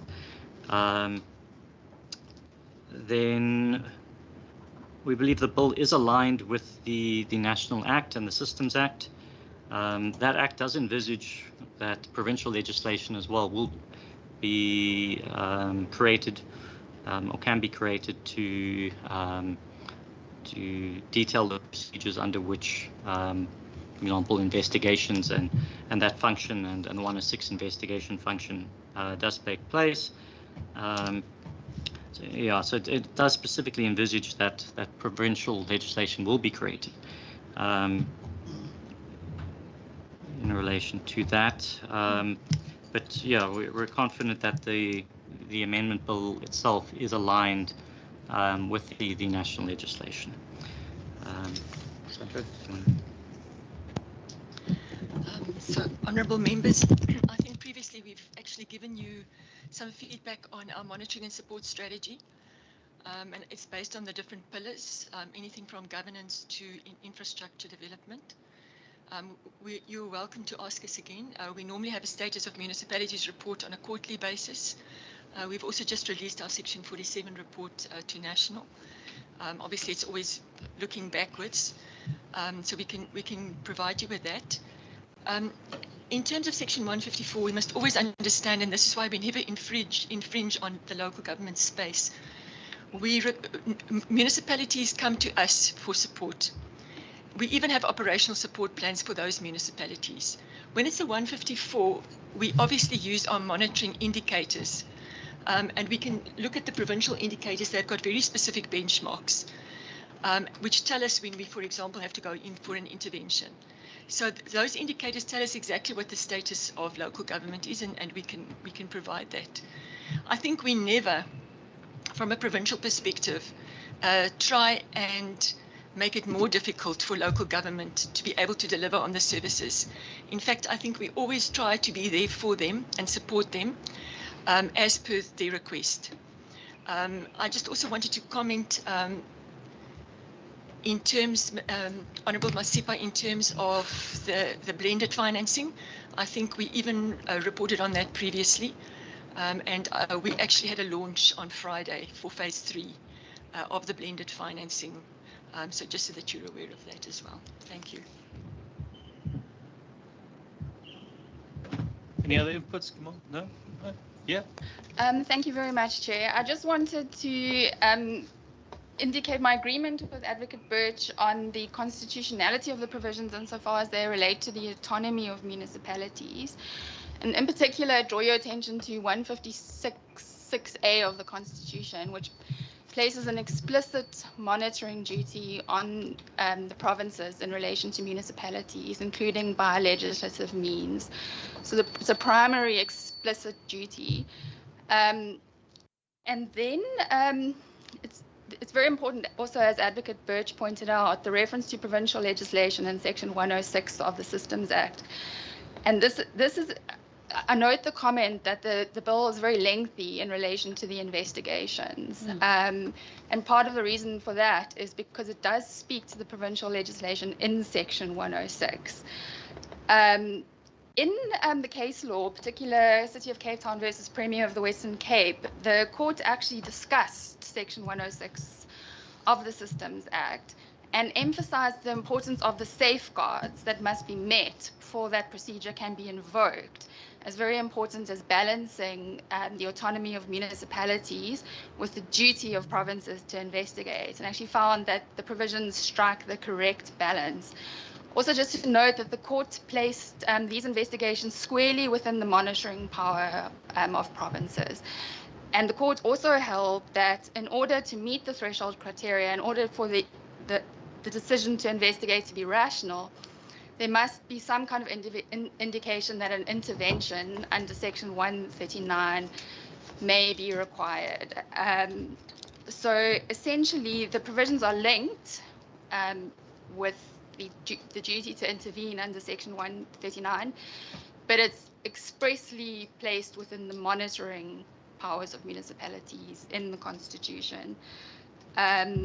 So essentially, what many of the detailed provisions in the bill do is create additional procedures and supplementary provisions to complement the Systems Act in order to enable the province to more effectively exercise their monitoring obligation. So, for example, the provisions providing for the collection of documents without prior notice, very strict threshold criteria have been included to ensure the rationality of that decision and to ensure that the minister may only exercise that power if it's absolutely necessary to perform the monitoring power while protecting the autonomy of municipalities, which decision will obviously be reviewable. But the provisions considered necessary, as Advocate Birch explained, to enable provinces to effectively invoke 106, which again is, you can't treat all the provisions in silos, obviously, which is linked to the duty to intervene. Yeah, that's just what I wanted to add from a legal perspective. Thank you. Thanks very much. I think a very comprehensive set of answers and responses there. I've just got a couple of questions. A bit more specific. Just in terms of the designation of the local government support officer. In terms of a minimum level of training or expertise, for instance, is that something which is going to be set out in further regulations later on? Because I couldn't find anything in the proposed amendments. And then just also in terms of whether or not a support officer that is designated to a municipality would be expected to be physically present at that municipality, or whether or not it is something which could be potentially conducted virtually, for instance, to have a support officer based in Cape Town, for instance, who is then undertaking work in Kannaland on a virtual basis via sort of correspondence. Because obviously if one is expected to be physically present at a municipality, then you may then run into the challenge, which was highlighted, I think, by you, Mr. Birch, which was in terms of it not having any cost implications for municipalities. So obviously, maybe a province would say we will sponsor the cost of travel to a municipality or cost of accommodation, but obviously there are other incidental costs which might be incurred by a municipality in the process of hosting a support officer, even if it might be something as spurious as a cup of coffee or lunch or anything else which might impact that municipal audit process. So I do think that could be a potential concern. So I just want to check in terms of that. I think your question, your response in terms of the constitutionality and the tiers has been well made, and I think comprehensive. So I don't think there's any other questions from my side in terms of that. And then also maybe this is one which I've missed, but the definition of an investigator or an investigating officer. I do think perhaps there's also room to be a little bit more specific in terms of that. Is it somebody with policing powers? Is it somebody, who is a private eye, or is it a regular official who has a certain level of expertise? So I think just in terms of the definitions of those two, support officer and then also an investigating officer, because they're referred to separately, how one would define that and whether there's an intention perhaps to do that later on in the regulations. Do we have, sorry, I just want to check either Wessels or I see Murray is off. Yes, he did say he had to leave. Okay, I'm going to take one more round of follow-up questions. We do have a bit of a challenge in terms of time, colleagues, because we are due to finish at 12, and we still need to work out our own way forward on the bills after that. So if I can just ask you to be as brief and concise to the question as possible so that we have time for follow-ups. I've got Honourable Masipa, Honourable Stoffel, and then Honourable Constable. Thank you. Thank you, Honourable Chair. Chair, I really welcome the autonomy that has been really the autonomy part of this, that, the municipality will still retain their autonomy. So they should not fear anything, that, the provincial minister will now be like the man in charge. And the blended finance, I've seen quite information coming, quite slowly, but I think it's a welcome move that we really move quite aggressively with the development banks and with the World Bank and everybody else to just ensure that we tackle this, because, clean audit, people don't eat clean audit. We find that we've got clean audit, but the poverty level is still a problem. And I welcome that you noted this particular concern. I just on the question of number 4, where you answered the City of Cape Town. I'm looking at both of them on page 13, where you answered the City of Cape Town, and on page number 4. So the City of Cape Town raised the issue of that you introduce audit risk, and however you say that the section does not make this non-binding practice notes binding. Does not make this non-binding practice notes binding, but will enable the provincial support officer to identify. But when I read the whole, call it the act, it does not give me the may or could, or it's like it's an act that is there that obviously the provincial minister has to maybe just some clarity, just to make sure that this question of the City of Cape Town has been really adequately mitigated in terms of really ensuring that this is non-binding, because I pick up that it's non-binding, but it doesn't show on the act itself. Thanks, Chair. Thanks, Honourable Masipa. Nice and quick. Honourable Stoffel. Thank you, Chairperson. I just want to check in terms of the information of whistleblowers. When will you take that information that is brought by that whistleblower as primarily information, or to give you more powers to go and investigate, whilst the person is just coming with you with a paper? It might end up be even a draft paper for that matter, and not the original.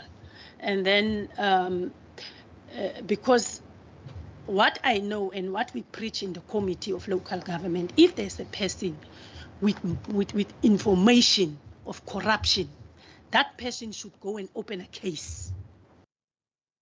Now, if I've listened to Gary, he say if there is information or if, whether the information has been tested or not. To me, I'm still have a question mark around it. What kind of information will then prompt to that investigation of so forth? And then, because what I have noted in the municipalities, because of these whistleblowers with untested information, municipalities have paid a lot of money. I remember at some states, Canaland was 3 million only for cases that goes nowhere. You understand? So I'm trying to establish what kind of information would prompt to that. And then secondly, the balance between the provincial investigation and the SIU and the Hawks and whatsoever. At what stage is it SIU? At what stage is it provincial? Because to me, is that when there's corruption and there's allegations, there should be internal investigations. The Chapter 9 institutions must also do their job, or what you call them. So I hear you said you want to reduce that duplication or whatsoever, but to me, they've got also a right, they must also, a constitutional obligation to do so. But I think in terms of that one, I would rather say that state of organs is still needed in the municipality investigations. I thank you. Thank you. Honourable Constable. Chair, thank you. The debate and the discussion around the bill it's so nice. You know the way Mr. Birds and the legal persons express how they came about to write this. It's good. The problem is the implementation on the ground, and I think this is where the problems is. The way you draft it, it is for the support and the monitoring of municipalities, and it comes from a very good attitude because you want to assist. But it's the department's implementation on the ground. I think this is where you then need also to make sure that they understand, look, this is not a policing thing. This is a support and monitoring thing. Just one question, let's say two. The one with regards to, or just a comment, the one with regards to time frames within the Municipal Systems Act. Advocate Birch is saying about municipalities that don't want to give information. But in certain instances, it's also the department that delay. And I'm talking about experience. You know the 14 days, you know the 90 days, but it doesn't happen from a department perspective. You submit all your documents, you submit all your communication, and then there's silence. But still, it continues, and the department continues with the same thing, without even saying to the municipality, look, because of this problem, we have a delay in time frames. We are now extending that time frame. So I think you need to just communicate also better. Then on section 106, you were answering me on the recourse with regards to the recommendations in the report, and you say that there's the recourse. I'm talking about the recourse when you investigate me, but there's no recommendations with regards to me because you find nothing wrong. But previously in the media, you said we are now investigating Noel Constable because of maladministration, fraud, and corruption. But you don't come back with that bang in the media saying, look, guys, we make a mistake. The report is now available. Noel Constable is no longer investigated because there was no founded evidence with regards to that. So this is the recourse that I'm talking about. Now Noel Constable is still walking around in the community with that thing over his head. I want us to make sure that the same how can I say it, that same excitement when you get to municipalities to say this is what we're going to do. That same excitement you must use to say we make a mistake. We received the evidence, the report is now available. Mr. X, Y, and Z is not implicated in this thing. Not for the municipality to go out, of that individual to go out, but it will be good from a department perspective to also give that information. I think, Chair, I'm covered with it. But thank you very much for the clarity questions and clarity answers. I think I'm covered. This will be debate maybe on a later stage again. Thank you. Thank you very much, members. Obviously, no one's expected to comment on any specific cases, but obviously you can respond as you wish. Mr. Birch, and I don't want to rush anyone, but if we can try keep it as brief as possible, because I'm just a bit cognizant of time. Thanks. Yeah, thanks. In relation to the local government support officer, Chairperson, and the level of expertise, I don't think we envisage any further regulations at this stage. We potentially are going to bring in for certain of them, though. So if the local government support officer is going to be linked to, for example, providing support to a senior manager position, then there may be regulations that brought in. There are specific national legislation and regulations which detail the requirements for anyone that's appointed into those specific positions. So there may be legislation which would detail the expertise required for those specific individuals, but there wouldn't necessarily be a minimum level of expertise for all types of local government support officers. It may be an official in a municipality, or a neighboring municipality, who has the expertise to provide whatever the support is needed. They don't necessarily have to have an NFQ level 8 or something, or it could be an official in the provincial treasury who is going to provide specific support in relation to their functions. Then would the support officer have to be physically present, or could it be done virtually? I think it depends on the support that is going to be provided. Often we do see better support and I think assistance that is provided if you do have a physical presence, at least to some degree. It could be a sort of at least a short visit in the beginning, then you go back to potentially province if you're based there, or Cape Town or something, and then conduct certain work virtually and then go back and present it. Or it isn't envisaged necessarily that there will be direct costs, I guess, to the municipality. The cost for any of those appointments would be on the provincial government. Yes, there may be tea and coffee, I guess, implications and minor things like that. But that would be similar for any sort of person attending a meeting. So I don't think we're envisaging that there would be direct costs for the municipality. Then the definition of an investigating officer, there is a definition under Section 1 of the bill, but it just details that will be a person or persons designated by the provincial minister in accordance with Section 7(1)(a). But you're saying we don't want to be too prescriptive on the qualifications necessarily.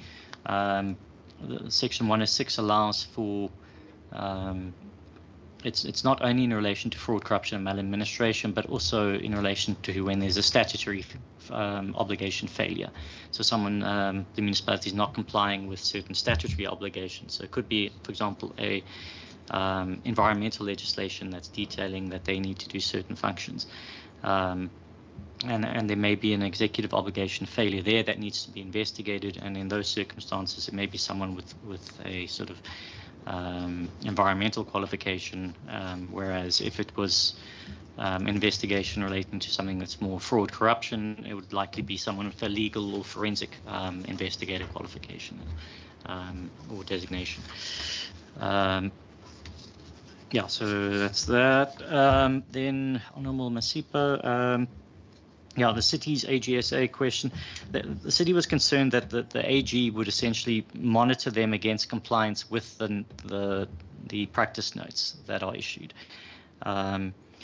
What the amendment bill is aiming to do is just to make that abundantly clear in section 4, and through clause 4, I think it is, just to directly state that those are non-binding, and their concern was more in relation to when a support officer is then sent to the municipality to provide support and the proactive support. Are they going to be assessing the compliance with those non-binding practice notes? And could the AG then hold them liable for whether or not they are complying with those? And what we feel here is that by directly stating that those are non-binding, I think that covers the city's concern there. So that the AG would then not monitor them against something that is non-binding. Yeah, so Honourable Stoffels, in relation to the whistleblowers and information that's come forward and what kind of information would prompt an investigation, often it depends, and each case would very much be assessed on its own merits. You know, the information that is provided ultimately must be sufficient in order for the provincial minister to form a reasonable belief, and that's a term that's often used in various pieces of legislation, and there's a lot of case law in relation to that. I think we're pretty confident that is it's a sufficient ground that would be needed, and is something that is measurable, and should unreasonable action be taken, then that can be challenged and taken on review. So we believe that there's sufficient safeguards in relation to that issue.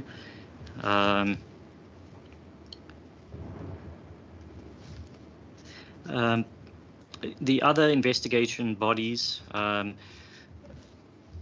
yeah, I think I fully agree. I mean, if something is, you know, a criminal offence that is, it's alleged to have been a criminal offence committed, you know, that must be investigated by the relevant, you know, entity. Primarily in these cases, it would be the Hawks or SAPS, and their mandate is to investigate criminal contraventions. So they would have to continue with the investigation no matter what is said in this act. SIU and Public Protector, they've also got their own legislation which mandates under what circumstances they investigate, and when they can refer matters as well between each other. So I think what we're trying to do here is just to make sure that we're not stepping on each other's toes in relation to these things, and we're not duplicating each other's work. But where there are investigations that are required, it wouldn't stop any other body from doing their own work. And then Honourable Constable, you know, just the comment on the implementation on the ground, you know, it's noted. What's interesting in relation to this amendment bill and the act itself is we've actually got a lot of the other provinces also looking at implementing similar legislation, and bringing in legislation, and they're actually looking to replicate our act at this stage as well. So I don't think, you know, the way we've drafted this is in a way that we actually, and we've shared this with the other provinces as well in our draft bill, and made it very clear to the other provinces that they're welcome to also learn from our mistakes in relation to what we found on implementing the existing act, and that when they bring in their own legislation, that they don't make the same mistakes we did, you know, and where there is room for improvement, that we improve together. And also, if the other provinces implement an act that's similar, it also helps with when there is case law, that the sort of precedents can also then be used throughout the country, as opposed to just being in relation to their province. Yeah, so I think that's it. Thanks. Other inputs? I think we have some. Yeah. Thank you very much, Chair. You indicated with regard to local government support officers, nothing explicit in the amendment bill regarding regulations. There is a provision that allows for the ministers to prescribe processes to facilitate the implementation of this act, which is a very broad provision. That being said, we have had internal discussions that there are some technical aspects which we may want to include in regulations, which will require more explicit provision in the regulations provision. So just some technical amendments there to just broaden the power. I just wanted to mention that. Thank you. Yeah, I think that's kind of what I was getting at. You know, often what tends to happen is there can be accusations that these processes are being used to manipulate political outcomes within municipalities or to target certain individuals. And I think one can cover that or prevent those accusations from being leveled if there is quite a specific set of guidelines in place as to how those individuals are selected. You know, we might have a very well-functioning province at the moment, provincial government, and we don't assume that anybody is doing anything for nefarious reasons, but you may have the opposite at some stage, and somebody then employs a friend of theirs to go in and undertake an investigation. I'm talking worst case scenario here. So if those guidelines are quite explicitly put in place, I think it'll cover us from those potential allegations. I am going to end the formal part of this meeting there and allow officials to take their leave. Thank you very much. If there are any other follow-up questions from members, we can submit those via email and have those answered. I'm just going to ask members to stick around for 5 minutes afterwards so we can finalize our resolutions and the way forward. There is nothing else I'm missing, is there? No? All right. Thank you very much.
Okay, colleagues, we have, sorry, Member Johnson.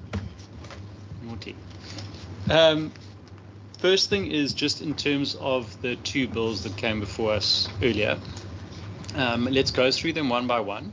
I do think there was quite a lot of chat, in particular with the second one, but also with the first one, in terms of the way forward and how we would like to pursue that. I know Member Stoffel made the suggestion, which I think is a good one, that we invite the National Department back before April just to respond on the comments that have been submitted. I don't know if we need to you know, reword that, but I think that was captured quite well already.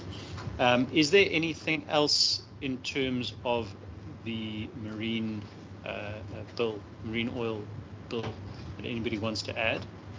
I think one thing I would suggest from my side as a resolution is that there was clearly a desire from the committee and from officials to focus on the punitive measures to be taken for non-compliance.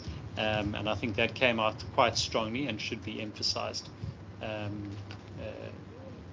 in terms of something that needs to be addressed that perhaps has not been addressed thus far. Then on to the Western Cape Monitoring and Support of Municipalities Amendment Bill.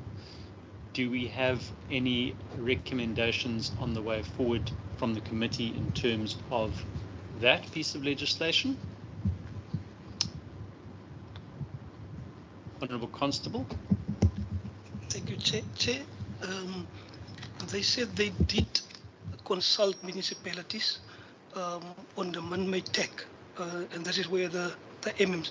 If we can get that discussion or that report also on the table, so that we can know how did municipalities react and what was their concerns, so that we can see if our discussion is maybe aligned with that. So if we can have that discussion or that report, I think it would be good for us to understand where municipalities comes from.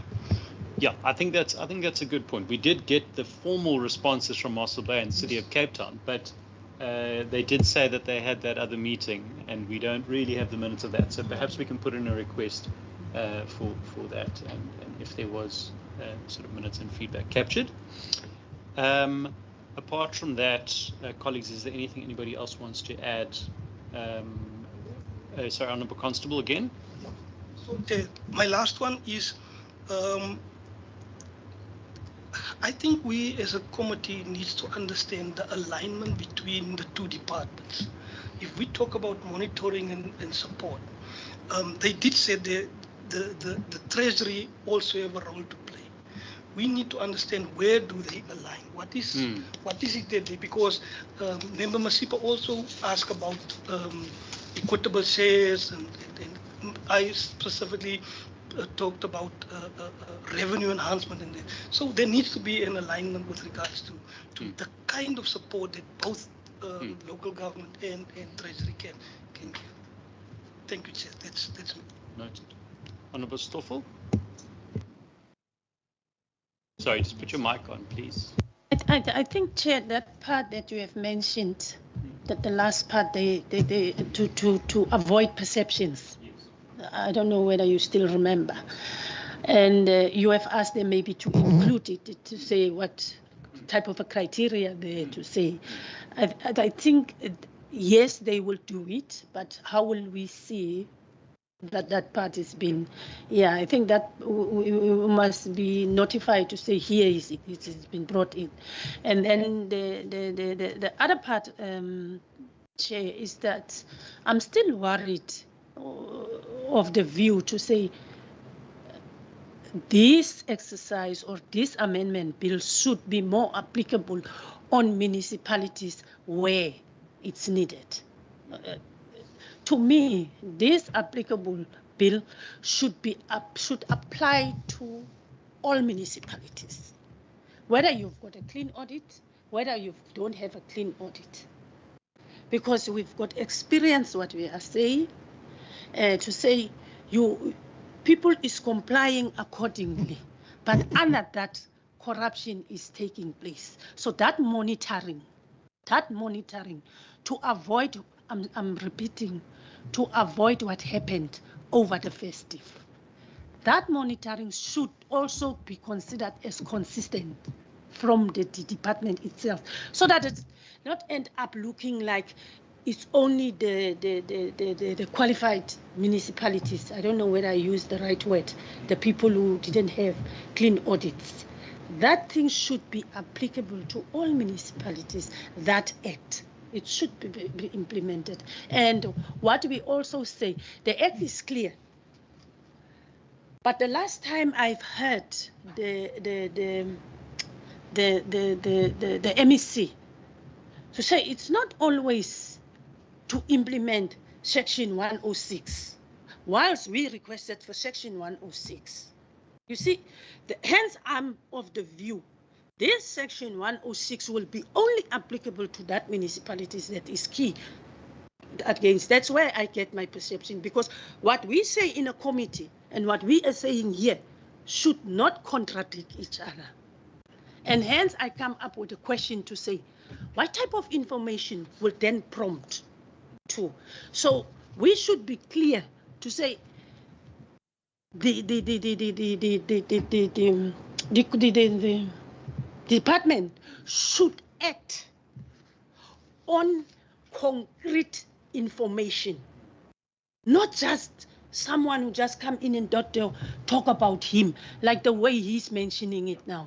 So I don't know how to put it, but I think you put it well. We're going to talk about acting on concrete information that will be included, and then the other one was just in terms of the specifics of those positions. Yes. Yeah. Thank you. Honourable Masimpa, would you like to add anything? I had it, but it slipped my mind. I'm sorry. All right. I had it. You spoke too long. So. You are late. Stop being late. Sorry. Just quickly, Mr. Kutsia, in terms of the process for this bill, obviously because it is originates in the province, we have far more of a say and far more involvement in the process. What is the process from here on out? Chair, I think the committee will need to decide, do they want to go and have public hearings? Do they want to take the bill out to the province? If one look at the consultation process the department did at the back on page 18, paragraph 4, so they have consulted all municipalities. We have written from the committee side to all municipalities, all municipal managers, asking them for comment. Hence, we've only got the comments from the City of Cape Town and Mossel Bay. So that's one thing. And then thereafter, we just need to program it so that we can start the informal stage on the bill, where we will go through each clause by clause. Members wants to make an amendment to that specific clause, they can do it, and they will maybe indicate counter proposals to those proposals. And then once that is done, then we go over the motion of desirability, and then we put the bill in a formal stage.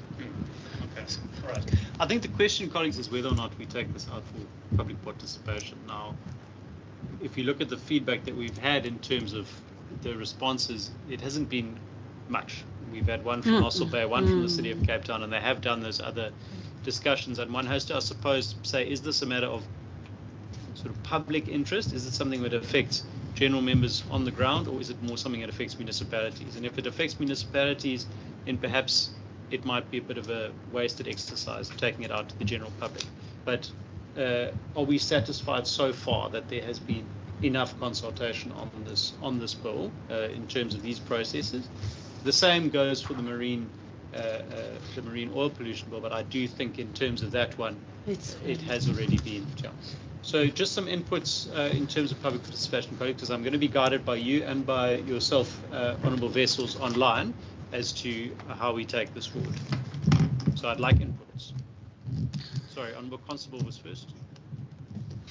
Chair, I think it is important for us to take it out on public participation. Remember, local government is contested every 5 years. There's parties in power and there's parties not in power. So how do we get comments of the parties not in power but will contest next year's local government election? They want to know exactly what is in here, and they want to express their view. So from my side, I think we need to take it out to communities. Thank you. All right. Other inputs? Sorry, Honourable Msipa just had his hand up quick. I'll take you now, Honourable Stoffel. Yeah, thanks, Chair. So I just thought that maybe the legal advisor or parliamentary legal advisor present also can make his input. That was really my hand previous. Sorry, Mr. Marsdorp, would you like to make an input? Thank you, Chairperson. Is that in particular relating to the issue of public participation or in general? Yeah, way forward.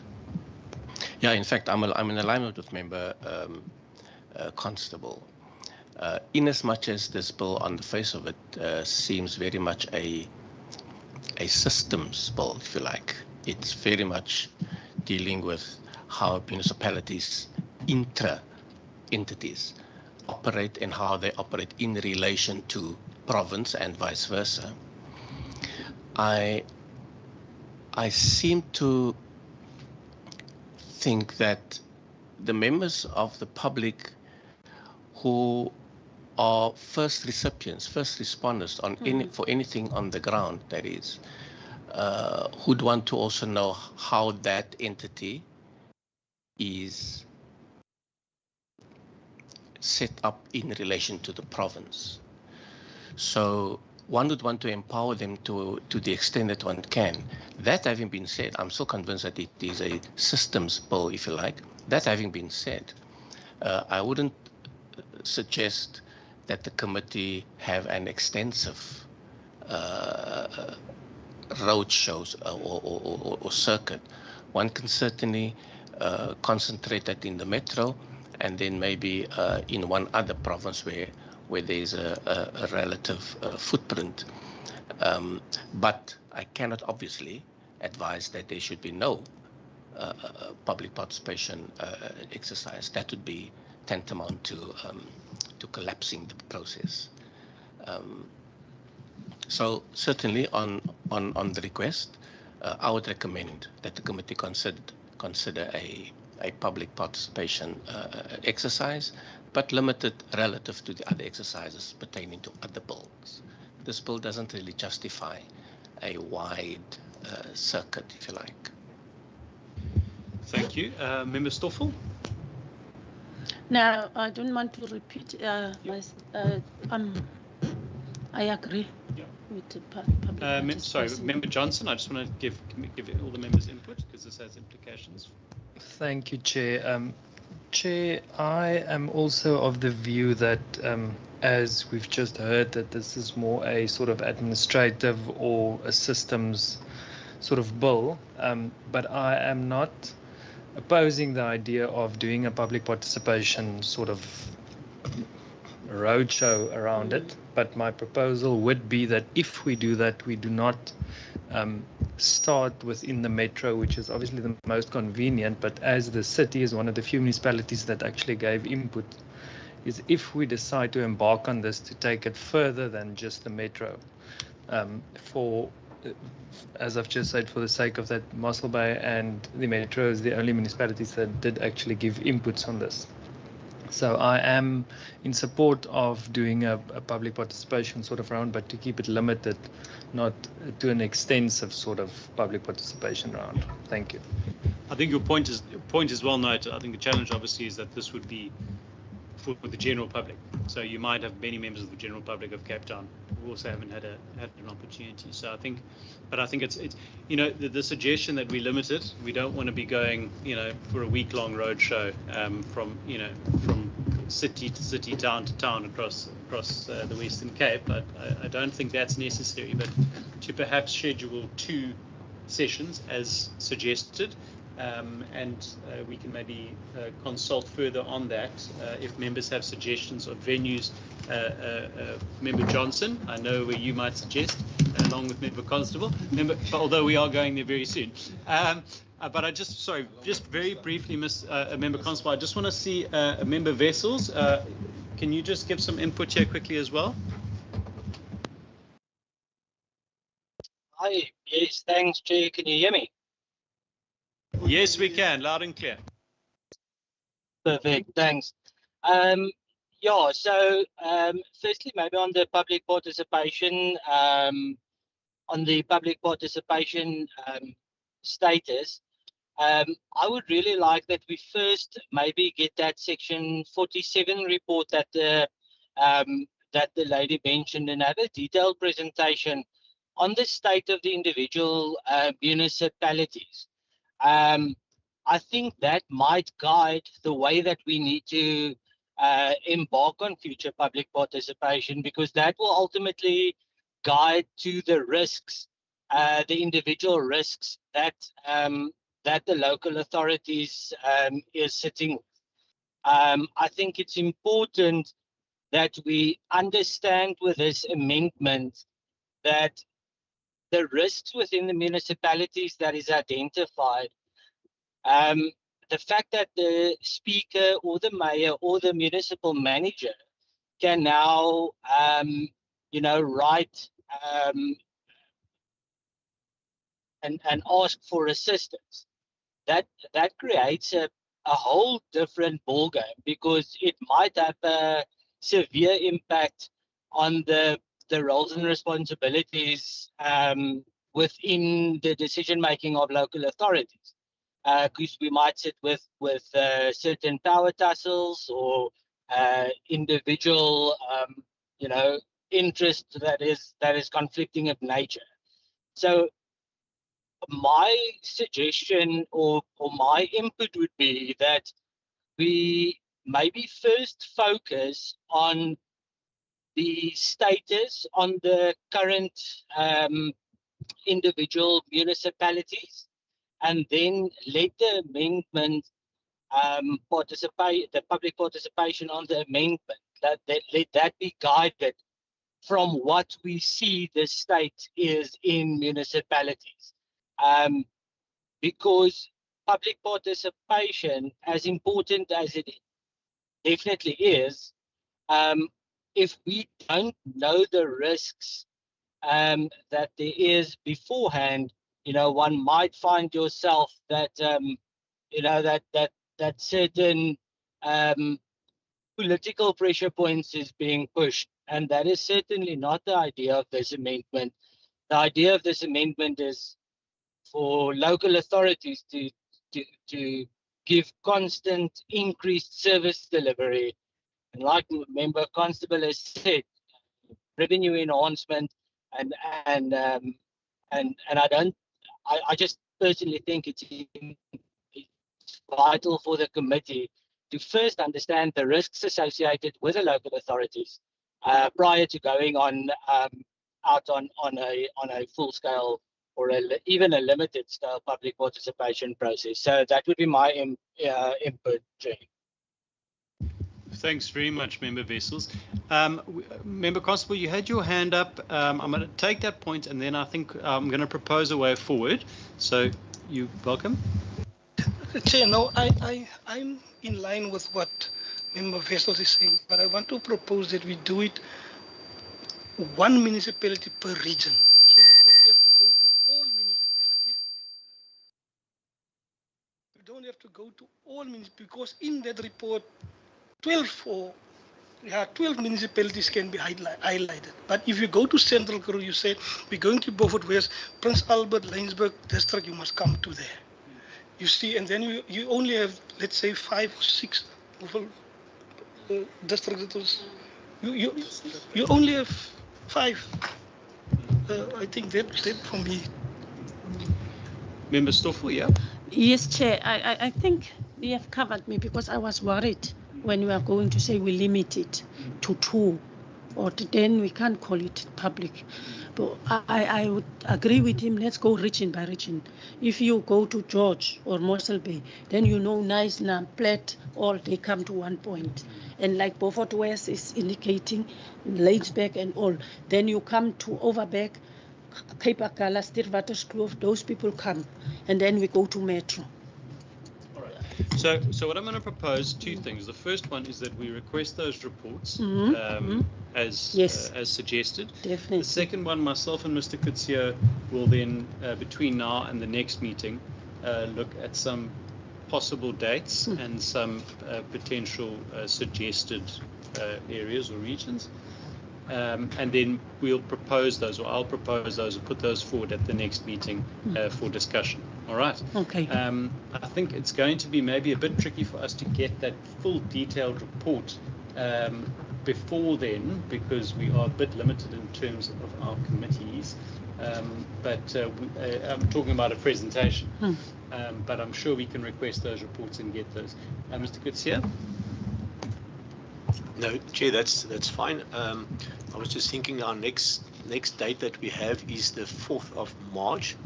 I think we could very well fit in that Section 47 report there. But then that must also be the day when we finalize the negotiating mandate, maybe for the marine oil pollution bill. Yeah. Okay. I think that's fine. Are we happy with that, colleagues? Yeah, great. Thank you. And then just lastly, in terms of confirmation of the minutes of the 19th, these have been circulated. The 19th of November. If I can have a proposer and a seconder.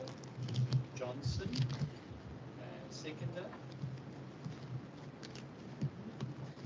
Sipa, thank you very much. Minutes of the 28th of November. Do we have a proposer and a seconder? Seconded Johnson. And the 29th of November, Constable, seconded. Thank you very much, colleagues, and the meeting is thus adjourned, and there is some food outside. Thank you.